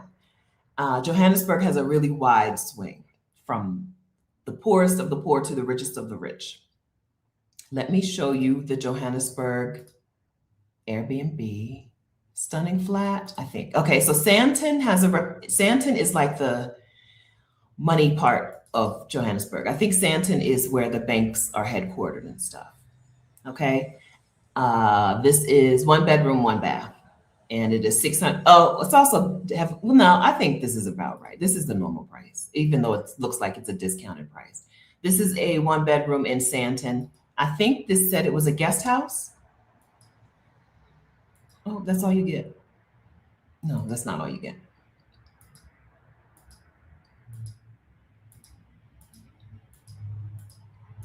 Johannesburg has some things that make it easier to Airbnb here. And one of those things is that there are guest houses and pool houses. When I was in Johannesburg the first time, uh, for I spent 2 months in South Africa in 2017. When I was in Johannesburg, I stayed in pool houses and guest houses, and I think that's what that was. Johannesburg and Randburg and Sandton and Randburg are neighborhoods where people have pools, and that means they have pool houses and they rent out those pool houses. That is what's keeping the prices for Airbnbs, or for that is what makes Johannesburg a possible Airbnb location at this price, right? Is because there are so many pool houses and guest houses. Johannesburg is most people's favorite city. It's just amazing. Johannesburg is a wonderful place to be a Black person. Um, I don't know. The vibe is just good. It's a place where you see, Black people living their lives, very stylish Black women, good shopping, lots of malls. It's a good place. It's far. From here on, everything we're going to talk about is far. It's far. And Johannesburg and South Africa in general have rolling blackouts that are a thing that you're going to have to deal with if you're there. You're going to have times when you don't have electricity. Okay? There's a real strain on electricity in South Africa. It's fun and full of young people, Carol Brooks says. It is that. It is that. It's a vibe.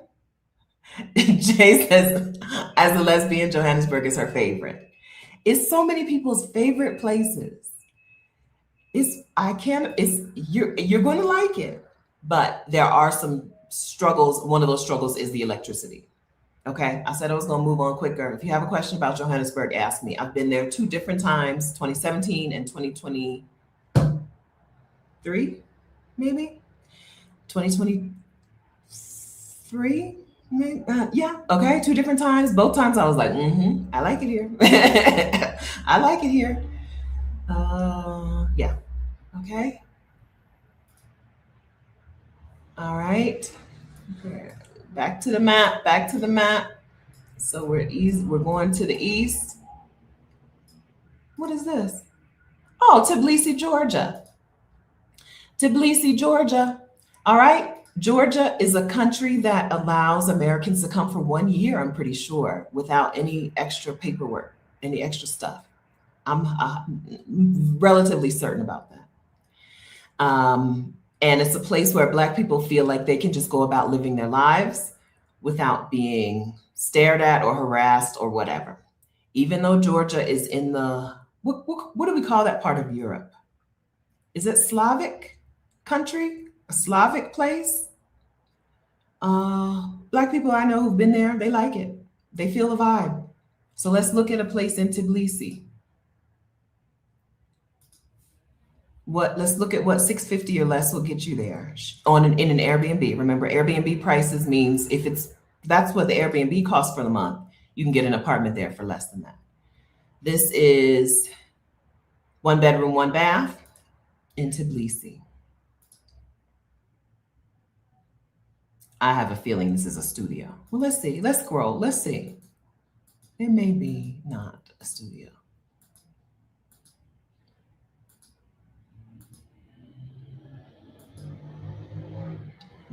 Okay, decent, good sized kitchen. Small, whatchamacallit, small fridge, but good sized kitchen. Or good enough size, I guess. Little itty bitty microwave. I'm still not sure if that's a 1 bedroom or that's a studio, right? Looks like a good neighborhood as far as a grocery store, right above the grocery store. Okay, so that is $650 Tbilisi, Georgia on an Airbnb. 12 months without a visa. All right, and Black people like it, right? It's not a place they go and they always feel like they're, ugh. What? Are these people being racist to me? You know how you go someplace and you're like, is this racism or are they just mean? Right? Tbilisi doesn't have that reputation. Okay? All right? We're moving on. We're moving. How do you get info on the Ghana trip? Inside of the ASAP membership, there should be a channel, not membership, no. Inside of the Exodus Summit community. Exodus Summit community and the ASAP membership are two different things. Exodus Summit community is the $1 community at exodussummit.com/community. When you go to the Exodus Summit community, there should be a sidebar that says events, and there's probably a separate channel for Ghana specifically. As Rashida and I just told you, we don't have our anything booked for Ghana yet. So that's why there's not a lot of information, but there should be some chatter. There should be some conversation happening about that any day now. I know of an intergenerational Black family of 3 moving to Albania. Yeah, this part of Europe, Georgia and Albania are close, right? Yeah, that part of Europe, good cost of living, and Black people like it there. Black people like Georgia and Albania and Croatia.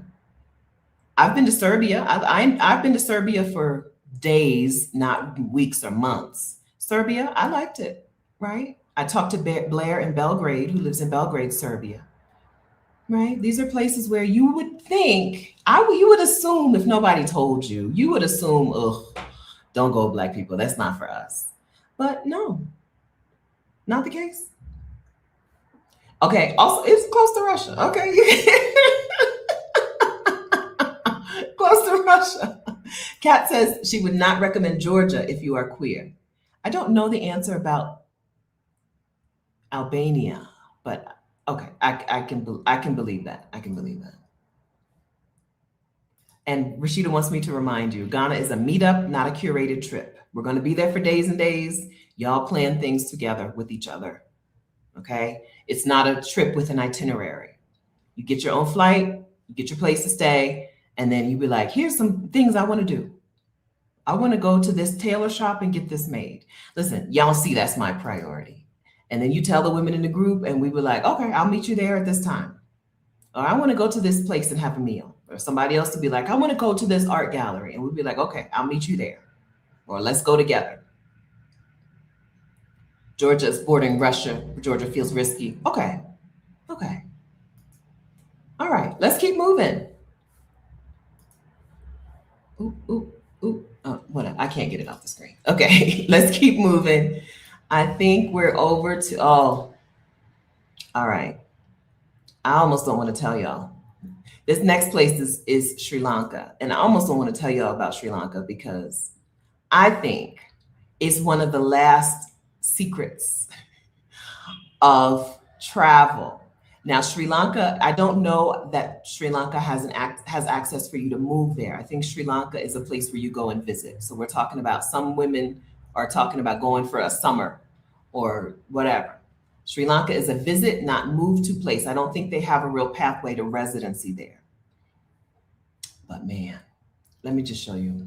Okay, let me show you the Sri Lanka Airbnb that I found for, I think, 2 bedrooms. Okay, Pradeep's.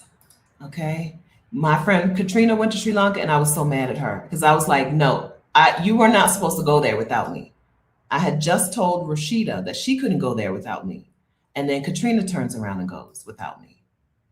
For some reason, I'm forgetting what I'm doing. Pradeep, enter, share. Okay, so I keep doing that so fast. Okay, so this is our Sri Lanka $578 a month place.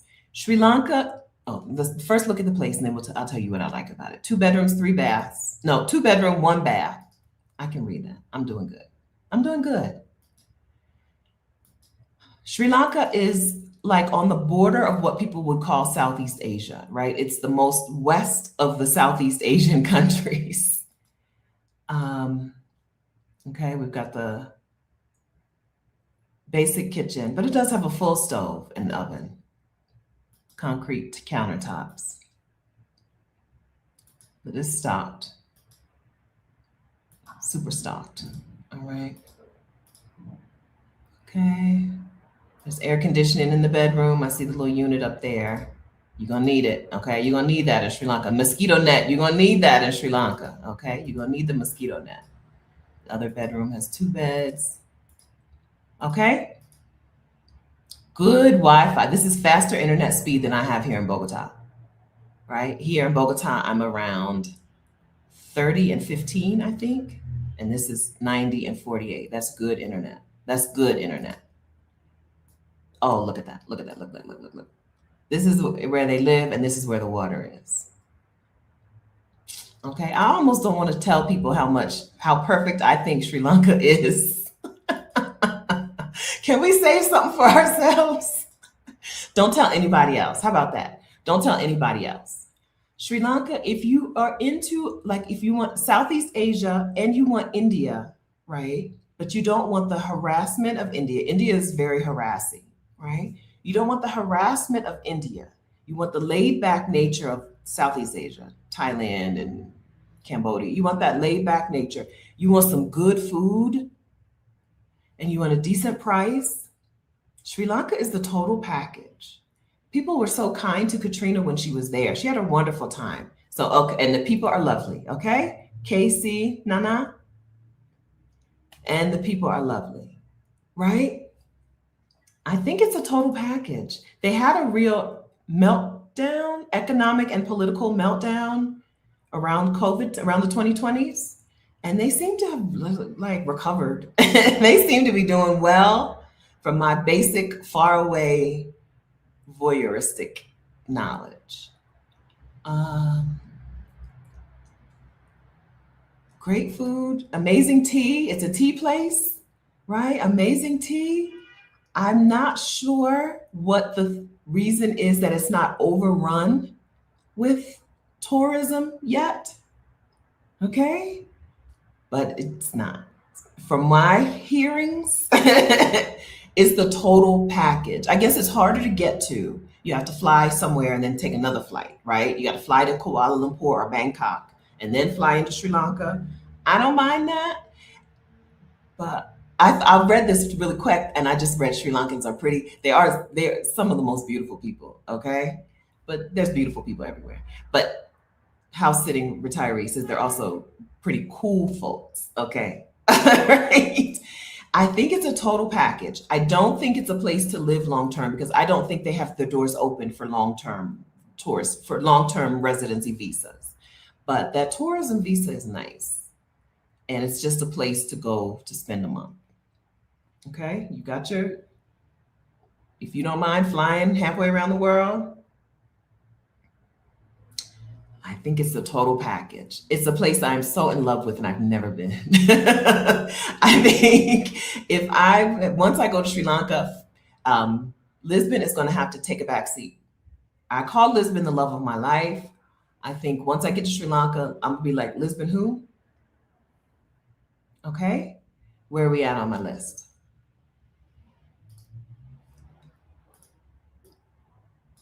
Oh, okay. Last two. Is this Bangkok? Bangkok.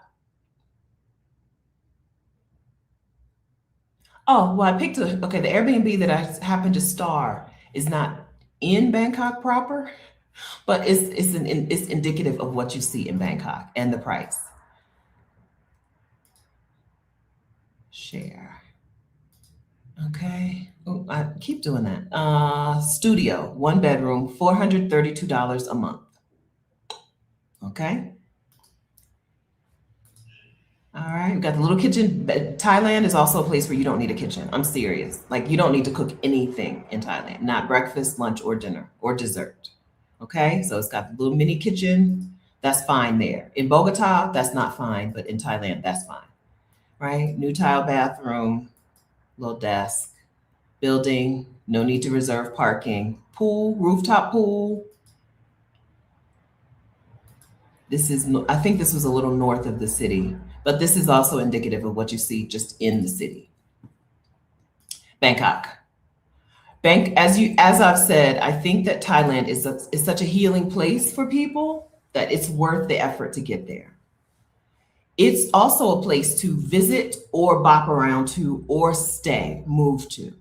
Right. I told you I just watched Jasmine in the Exodus ASAP membership did a session where she talked about the visa to Thailand, the DTV visa to Thailand.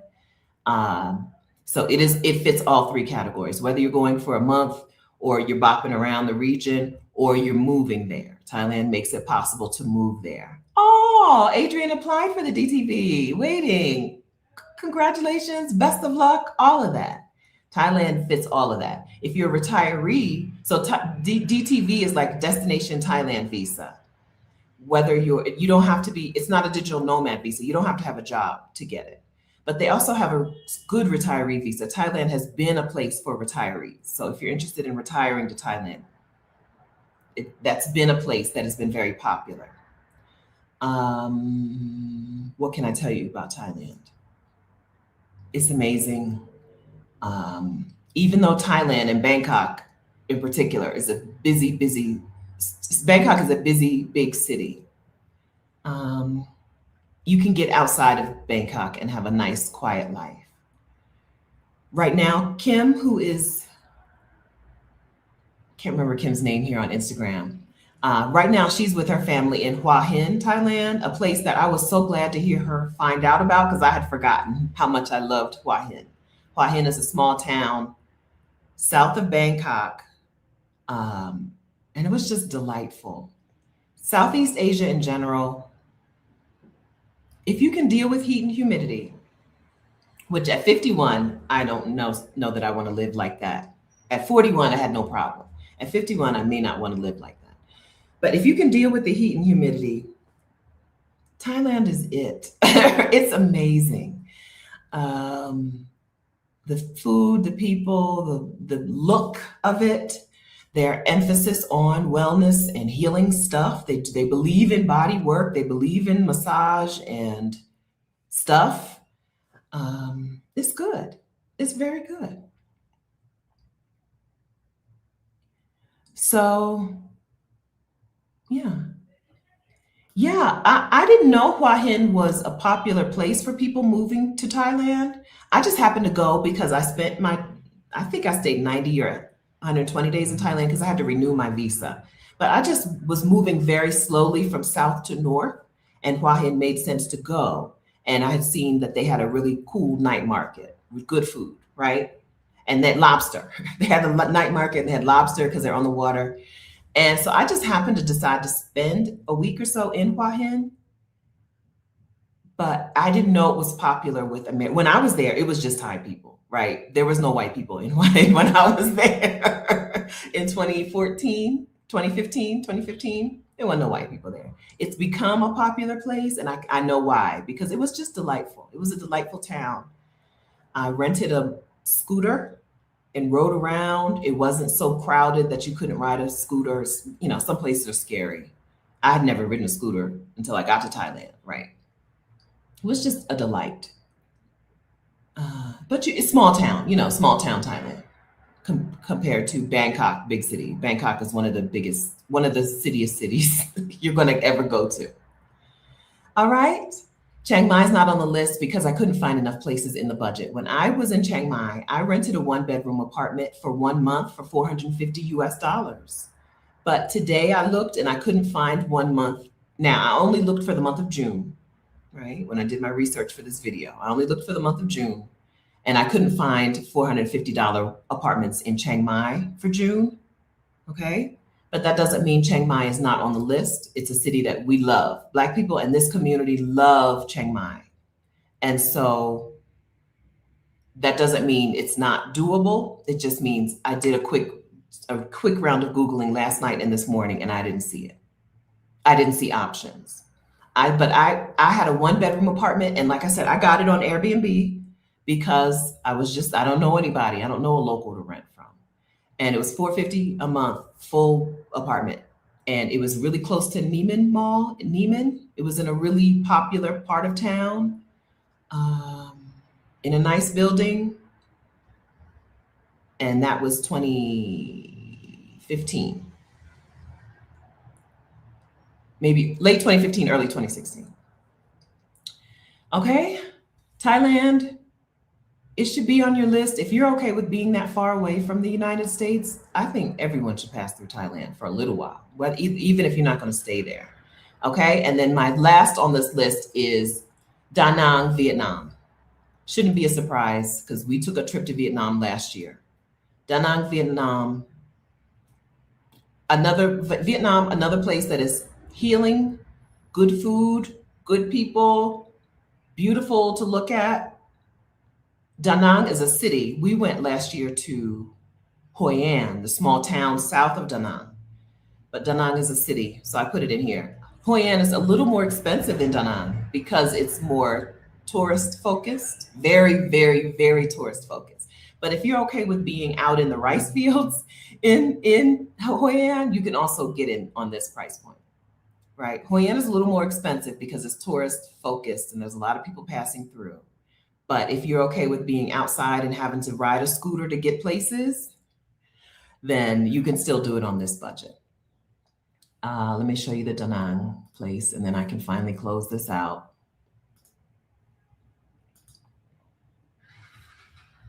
Huge, the first word, huge, 45 square meters. I don't know what 45 square meters means, but I don't think that's huge. Let's see. All right, so we've got 1 bedroom, 1 bath, $626 a month. This is one of our highest price places. The sofa is big enough to be a bed. It's not a bed. They say 1 bedroom, but this is a studio. It's called a 1 bedroom. This is all the kitchen you need in Vietnam, seriously.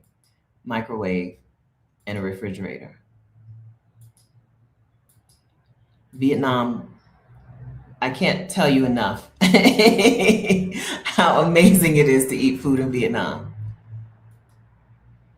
Red Door House. Okay? So that's my list. Monique says her apartment is 39 square meters. That's my list of where Stephanie, okay, my list of where I would go if I wanted to be on $1,200 a month. $1,200 a month was my budget when I bopped around the world in 2015, September 2015 to September 2016. $1,200 a month was my budget. Now, sometimes I went to places that were more expensive than that, like Australia, because I did some less expensive things. And like house sitting, I didn't do house sitting back then. I did work exchanges, right? I did some work exchanges. I stayed with a family in Australia so I could afford Australia because I couldn't even afford beer in Australia. I couldn't even afford happy hour beer in Australia, right? Without that. And then I went to some places like Cambodia where $1,200 is like, that's too much money. $1,200 a month in Cambodia meant I stayed in hotels instead of Airbnbs. Which should tell you that it was plenty of money. Uruguay, I looked for Uruguay because people are really trying to convince us that Montevideo is that girl, but it's not. Uruguay is not priced in this price point. There's a woman in the Exodus ASAP membership who is headed to Uruguay this week, right? So maybe we'll have more information for you later. But right now, I don't know. I just know that it's becoming a very popular place with Americans moving abroad, but I don't know anything else about it, right? Okay, Marlo says, I've never even had Vietnamese food. Listen, it's going to change your life. Now, here in Colombia, the Vietnamese food is not good. So I guess it depends on where you live. If you have Vietnamese people there, you're going to love it. Pho, the soup, for breakfast, the spring rolls that are actual fresh spring rolls, banh xeo. Banh xeo is like a pancake type omelet type thing where they fry seafood into it. Those are my faves. The Vietnamese coffee is coffee and sweetened condensed milk. And they also do a coconut coffee, which is coffee, sweetened condensed milk, and coconut milk. And Vietnam is a place where a lot of Southeast Asia, they really value the look and presentation of the food. So they'll cut your fruit up into little shapes and stuff. It's a slow living place. Southeast Asia in general, Vietnam in particular, is a place where you're supposed to move slowly. and we're going to cut your fruit up into shapes and stuff. It's like fruit origami, which makes it taste even better. It's going to taste even better when it's cut up into a shape. Eating in Vietnam is just fun. Eating in Vietnam is so much fun. I'm struggling here. We tried to order food. I ordered pho and pineapple, like a pineapple rice type thing, yes, a couple of days ago here in Bogota. It was not. I've had food from that place before. This time it was just very salty, and the pho was not pho. It was just a soup, but it wasn't pho. Uh, do I have suggestions or recommendations for searching for accommodation outside of Airbnb? If you're going to be there for a little while, no. Honestly, VRBO, I guess, VRBO, they're usually bigger places. It's hard to find. But when I've looked, it's hard to find a VRBO that is one bedroom or studio. They're usually home, like houses.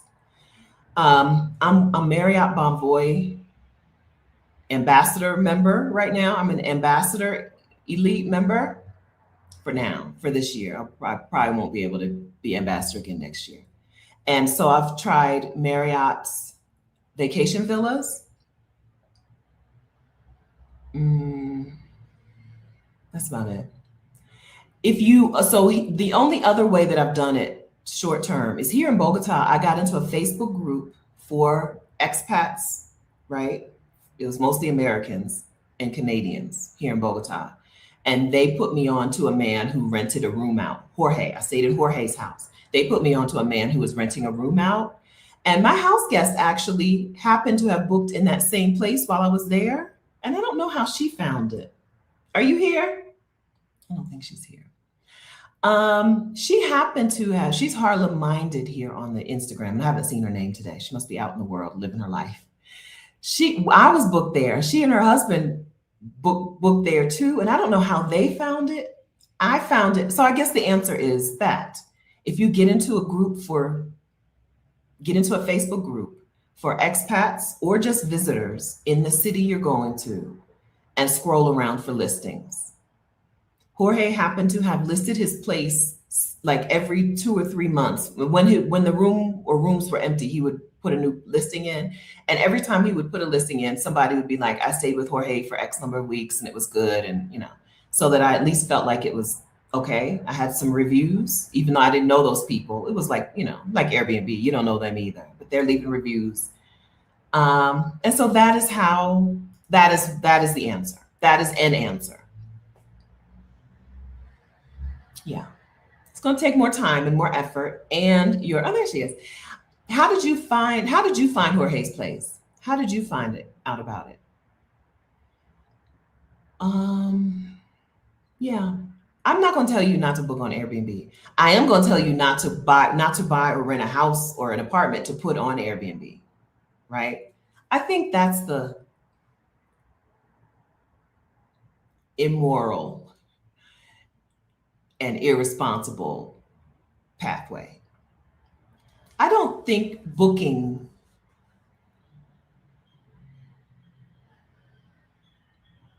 I'm thinking it through because I am a dirty capitalist. I am very American, right? I'm thinking it through. The problem with Airbnb is that it takes housing off of the market. Okay, but that is the fault of the people who put their stuff on the platform, put houses and stuff on the platform that they don't live in. The only time we've talked about Airbnb is as the homeowner putting your own home or rooms in your home on the platform. I'm not going to tell you not to stay with Airbnb. Now, I don't stay with them anymore, but I have more options and I don't mind plunking down money to stay in a hotel, right?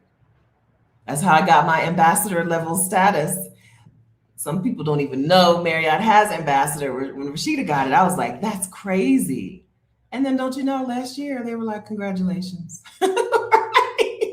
That's how much I stayed in hotels once I stopped staying in Airbnbs. But I'm not going to tell you not to do it. You do what's right for you, your conscience, your heart. The Airbnb problem is that it's taking things off of the market. That is the renter or host's fault. Right. But those were my answers. VRBO, Marriott Vacation Villas, and any other whatevers. And then to find local people, look in Facebook groups. They'll help you. They'll tell you. Okay. Okay. I think we covered it. How did we do? And what questions did I not? Did I start some things? Oh, look, super chats. I'm sorry. I hope y'all are still here. Listen, I am the worst. I'm new. As a new YouTuber, I am so bad with these. I'm sorry. Okay. I hope you're still here. I've been inspired by you and Black women creators to emphasize rest for Black women. Good. I got my visa, leaving the country in April. Congratulations. Where are you going? Stub de toe, gato, go. Stub the toes, gotta go. I know it's a, I think I'm getting close. I think I'm getting close. Thank you for the super chat. I hope you're still here. Congratulations on getting that visa. If you want to tell us where you're going, feel free to tell us where you're going. If you don't want to, you don't have to. If you're not here, then I'm sorry. And C. Nichal, good morning. Can you move abroad with a high school education? Yeah. You want to make sure that you're making money in a way that you can make money wherever you go, right? Not look for a job in another country. With a high school education, looking for a job in another country is probably not the path. It's finding a way to make money online so that you can be wherever you want to be. In this community, one of the more popular ways is tutoring people in English online, right? People get paid $10 an hour to tutor people in English. That's not a lot of money. But if your rent is $450 a month, you may be perfectly fine with that, right? I have a video, I'll post it again, called,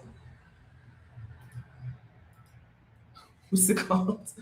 Something about gig work, 9 gig jobs. Let me find it. 9 gig jobs.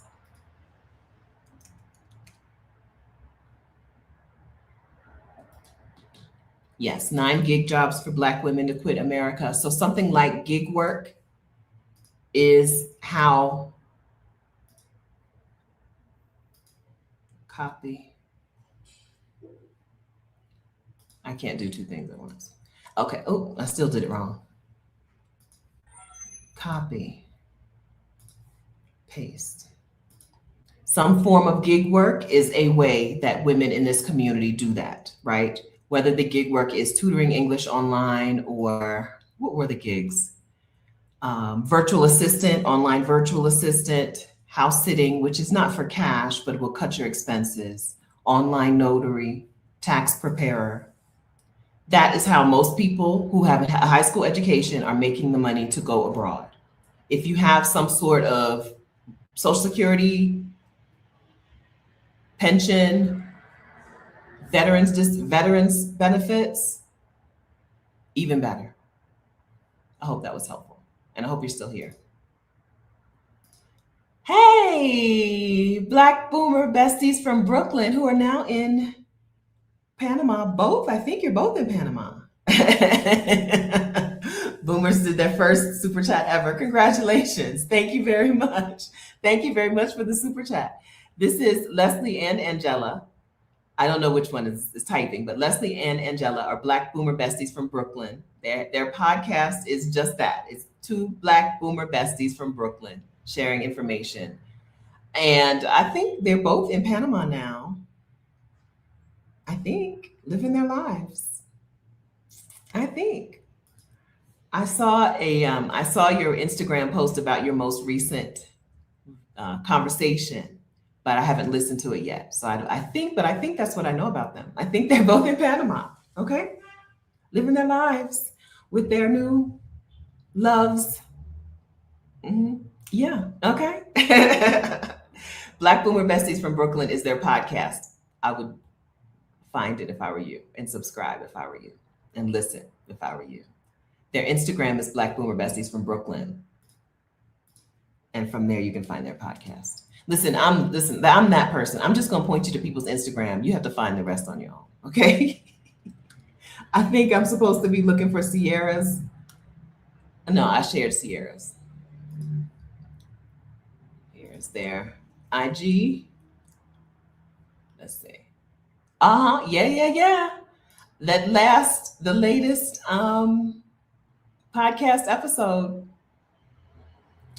These two women are all in love with their new people down in Panama.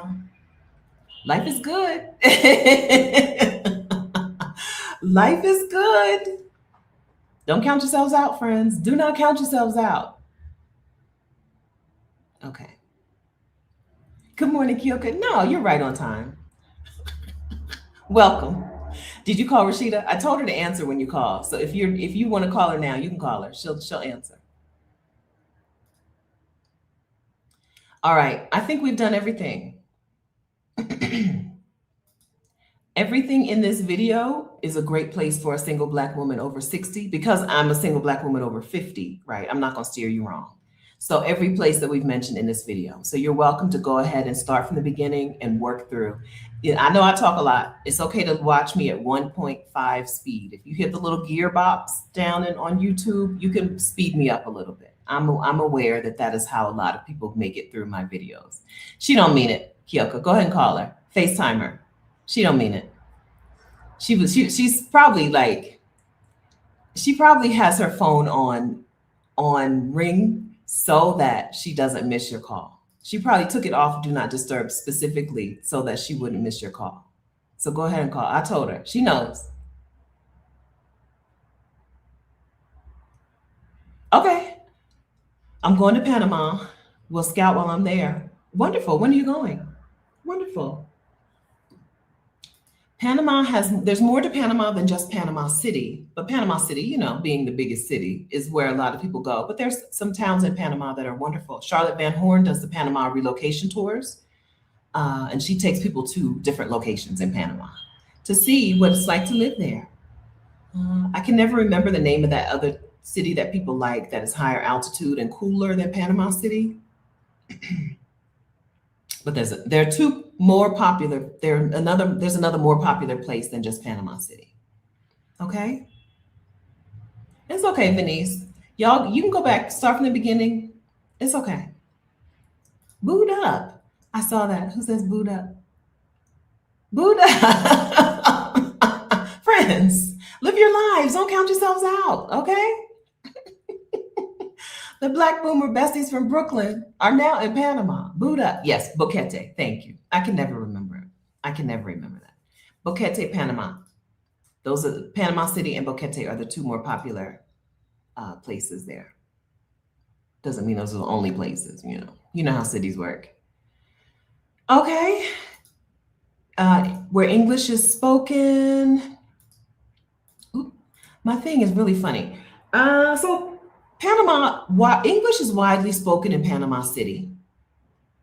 So of the places on the list today, Johannesburg, South Africa, probably Sri Lanka.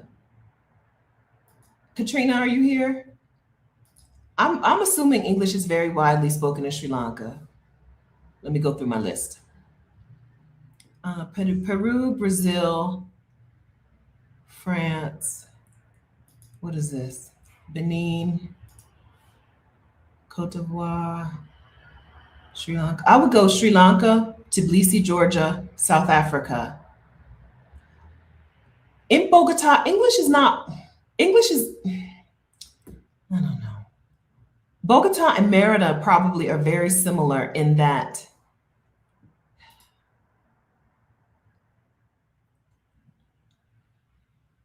you can learn the language I guess any place you can learn the language after you get there. I would guess Merida, which was the first city we talked about, and Bogota, which is where I am. They are places where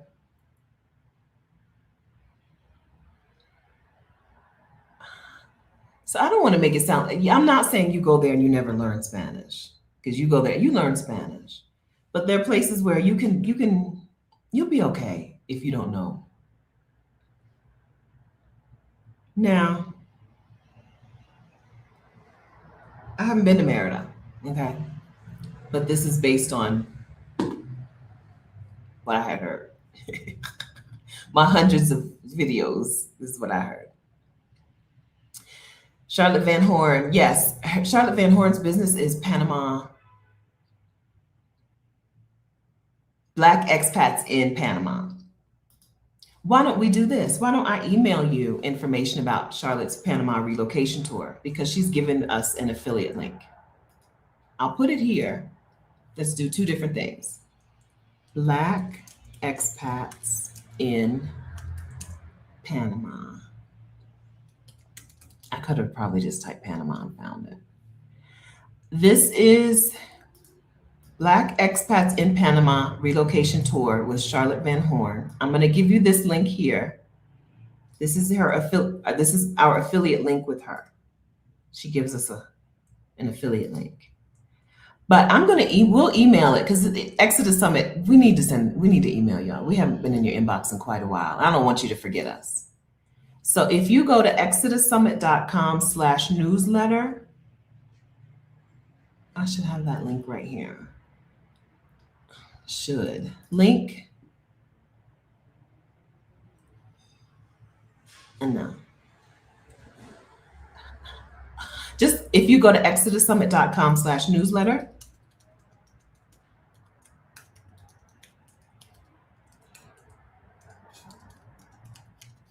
you'll get our newsletter. Oh, the link doesn't work? Okay, then let me email it to you, okay? Thank you for letting me know that link didn't work. Let me get a good one from Charlotte and let me email it to you. So if you go to exodussummit.com/newsletter, we'll email that out to you, okay? Thanks for letting us know.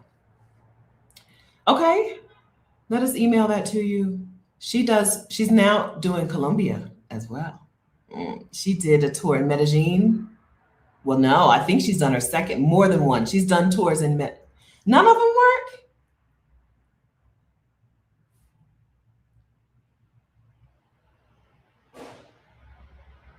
exodussummit.com/newsletter.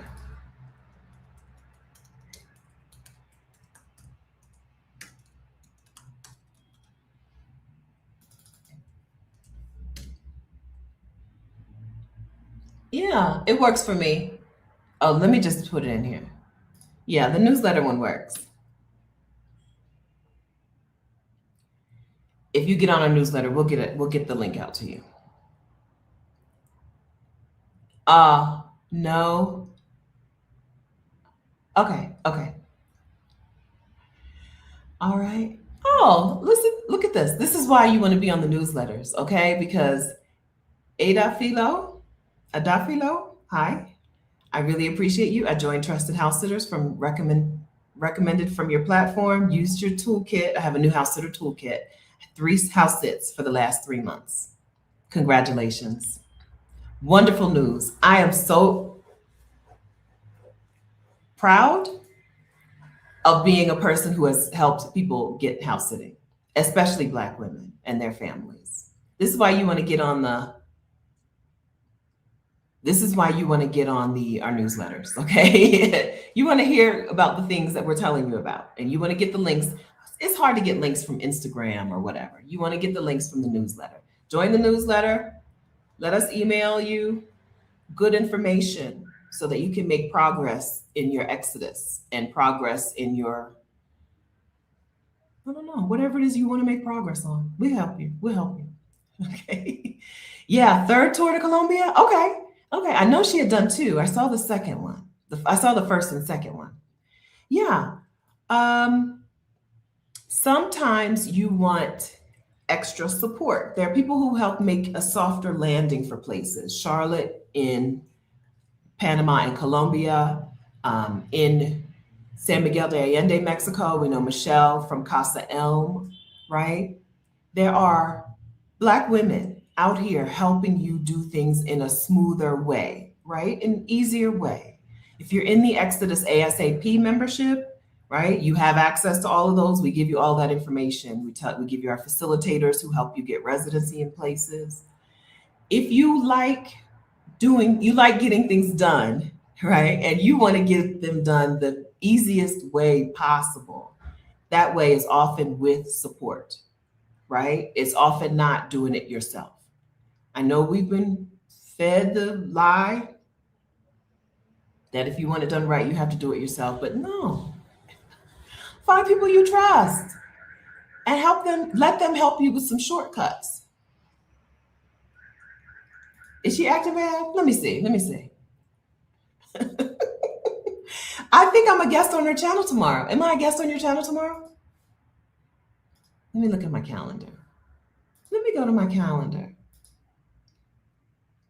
March 1st. Did we decide on March 1st? No, must not have. Did we decide on a day? No. It's possible that I'm a guest on Rashida's YouTube channel tomorrow. It's also possible that I'm not. Oh, Courtney Bowden. Oh, okay. Oh, that's right. Oh, that's right. I invited myself to be on Rashida's channel, and she's like, "No, I'm in Puerto Vallarta. I'm in Playa del Carmen. Rashida's in Playa del Carmen. Courtney Bowden, who has lived in Playa for a couple of years, is Rashida's guest on her YouTube channel tomorrow. So Playa del Carmen doesn't fit our conversation today, right? Not $1,200 a month, but it's beautiful. If you want a beautiful and relaxing and fun beach life in Mexico, in a place that is beautiful and relaxing and fun, you'll want to see that conversation tomorrow. Rashida's YouTube channel is Roshida, Roshida. I'm going to drop her link here. You'll want to be on that live stream tomorrow. She's talking to Courtney, who is also the creator of the expat. Never mind. I'm not going to get the name right. Disregard. But you know Courtney. Courtney, okay? Let me get her link. So go ahead and subscribe to Rashida's channel now and turn on notifications so that you don't miss that conversation tomorrow. It's 11 Eastern time. Is that correct? 11 a.m. Eastern time on Sunday, March 1st. Tomorrow's March, y'all. Tomorrow is March. I don't know. Don't ask me. Don't ask me how that's possible. All right, friends, before we go, please hit the like button. And then if you're not subscribed, go ahead and subscribe. If you've been here all this time, girl, go ahead and subscribe, okay? Black Expat Stories Podcast. Thank you. I started it and I was like, no, I'm not going to get it right. And she was just featured. I just saw her on the Yahoo homepage. She was just featured in an article about Black women, about women moving abroad. I think it was yesterday when I opened up my Yahoo homepage. She was there.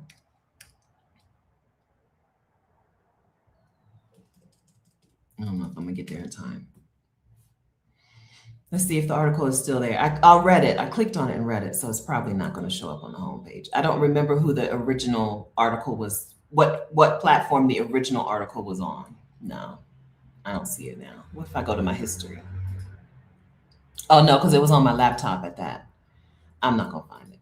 But okay, Panama. If you're interested in, it is nap time. I gotta eat. I'm so hungry. I gotta eat and I gotta go to sleep. If you are interested at all in Playa del Carmen, Mexico, or could be, make sure you watch that conversation tomorrow, 11 a.m. Eastern time on Roshida's YouTube channel. We don't do daylight savings time in Colombia. I think it's just the United States. I don't think other people are doing that anymore. So I'm going to go from 10 Eastern time to 9 Eastern time. I mean, 10 Eastern time, 10 my time. You know what I'm saying? My time, instead of being ready by 10, I'm going to have to start getting ready by 9, because when y'all change times, we don't change times. Nobody else is doing that anymore. We off that. We off that. We're not doing that anymore. Y'all can have daylight savings time and times changing twice a year. Nobody, I know Mexico doesn't do it, and I know Costa Rica doesn't do it anymore, and Colombia doesn't do it. Okay. Okay, thank you kindly for joining in today. Sure, my blouse is button. Thank you kindly for joining in today. Thank you for your input and support and help with people's questions. Thank you for asking questions so that we had something to talk about. And thank you for giving me the grace to, give you not good information sometimes. Sometimes I just be like, find somebody else to get the answers. I'm just here to inspire the thoughts, get the answers from somebody else. So, but when I do have the answers, I have the answers. I hope that you got some answers from me today. But thank you for the grace to not have the answers to everything. All right, friends. I hope you have a wonderful March. I don't know. It's coming. I hope you have a wonderful March. And keep us posted on your progress. Thank you, everyone, also who updated us on their progress. It's wonderful to see. It's one thing to talk to my little green circle for hours at a time, but it's amazing for you to come in and be like, boom, I've been house sitting. Boom, I got residency. Boom, I'm going on my scouting trip. That makes it worth it, right? So thank you for that. Thank you for that. Okay. Time well spent. Discussion is enough. Okay, thank you. Time very well spent.